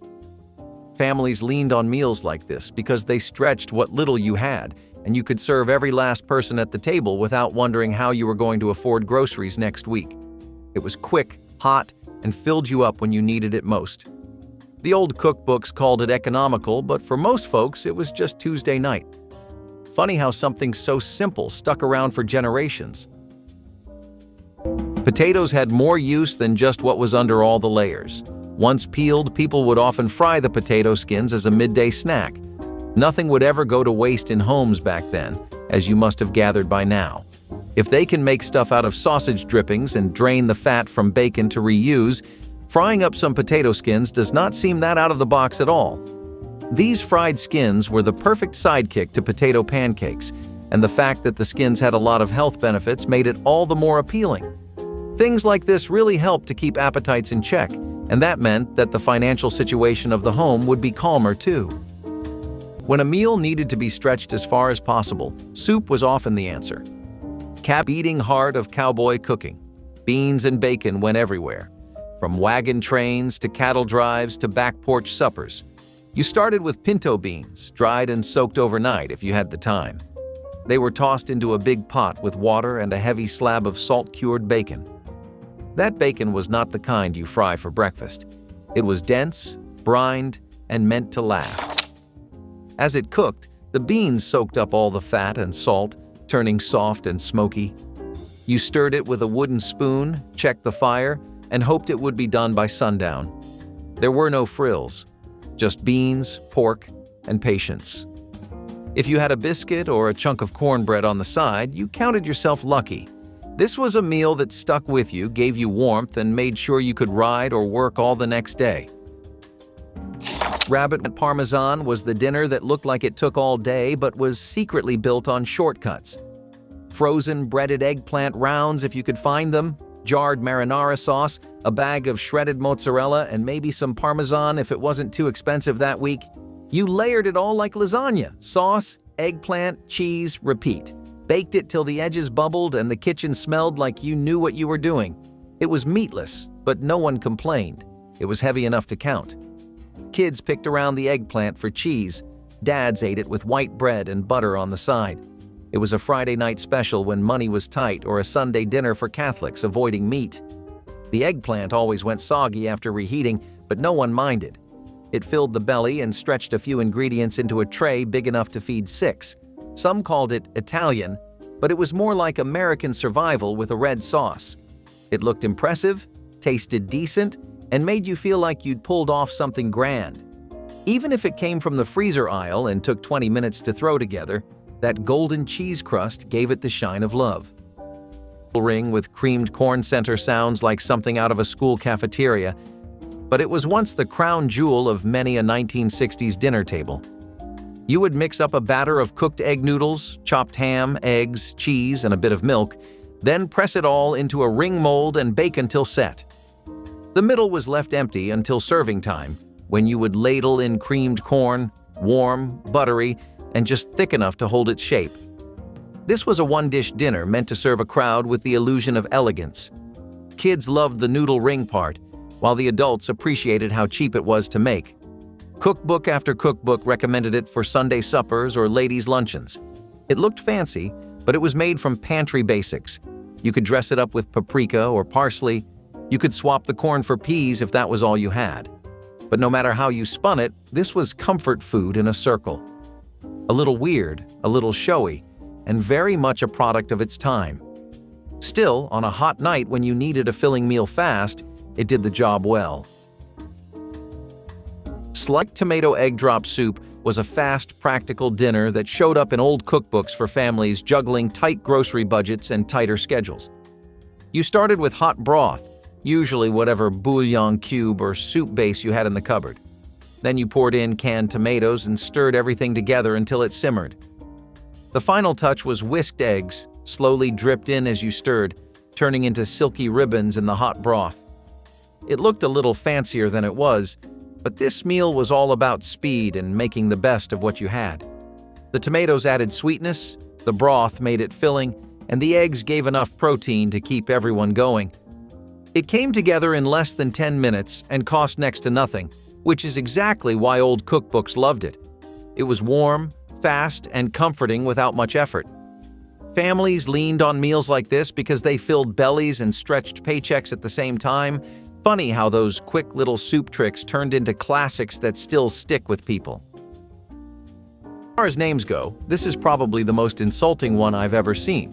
But nonetheless, a garbage plate is a Rochester classic. And if you're ever in New York, you'd be doing yourself a disservice by not trying it. Yes, you heard me right. A garbage plate. Not following? I wouldn't blame you. If someone told me to eat that, I'd probably think they were making fun of me. In reality, though, a garbage plate is pretty much just this massive behemoth-sized platter that you can really customize and adjust however you would like. Pasta fan? Throw in some macaroni and homemade fries. Meathead? You can't ever have enough ham, sausages, and chicken. Vegetable addict? Works for everyone. Still, who came up with such a massive display of gluttony? Nick Tahu Hots, which used to be one of the top restaurants in New York in 1918, founded by Nick Tahu, apparently made the dish for the first time. It was his way of giving customers the most bang for their buck and giving them a big meal for an affordable price. Quickly, it became a quintessential part of New York's street food culture and a symbol of the kind of indulgence you'd only find in the streets of New York City. The name itself apparently comes from how it looks, which, well, isn't really flattering. Awful. This was not your average stew. Son of a Gun stew was a chuck wagon classic, made from every edible part of a calf: heart, liver, marrow, tongue, and sometimes even the brain if it had not gone to the dogs first. Cowboys did not waste a single bite, and the trail cook was expected to know how to turn those scraps into something halfway decent. The stew simmered in cast iron over open flame, thickened with flour or old coffee grounds, and flavored with salt if you were lucky enough to have it. A pot of Son of a Gun was more than food. It was a reminder that survival meant using everything you had, no matter how it looked or smelled going in. It filled you up, kept your strength, and tasted better than it had any right to after riding a horse all day. The name? That came from the fact that nobody ever wanted to admit what was actually in it. This was food for hard men under hard skies, and it stuck to your bones like nothing else. Soured bologna sandwiches were the poor man's ribeye. You sliced the bologna thick, tossed it in a skillet, and watched it sizzle until the edges curled like petals. Slapped between two pieces of white bread, maybe with a slice of cheese or a squirt of mustard, it was hot, greasy joy. It smelled like lunch trucks and childhood.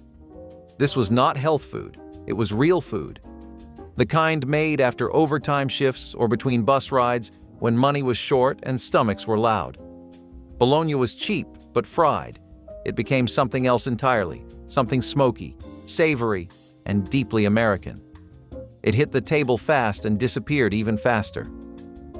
Moms made it for lunch. Dads made it after work.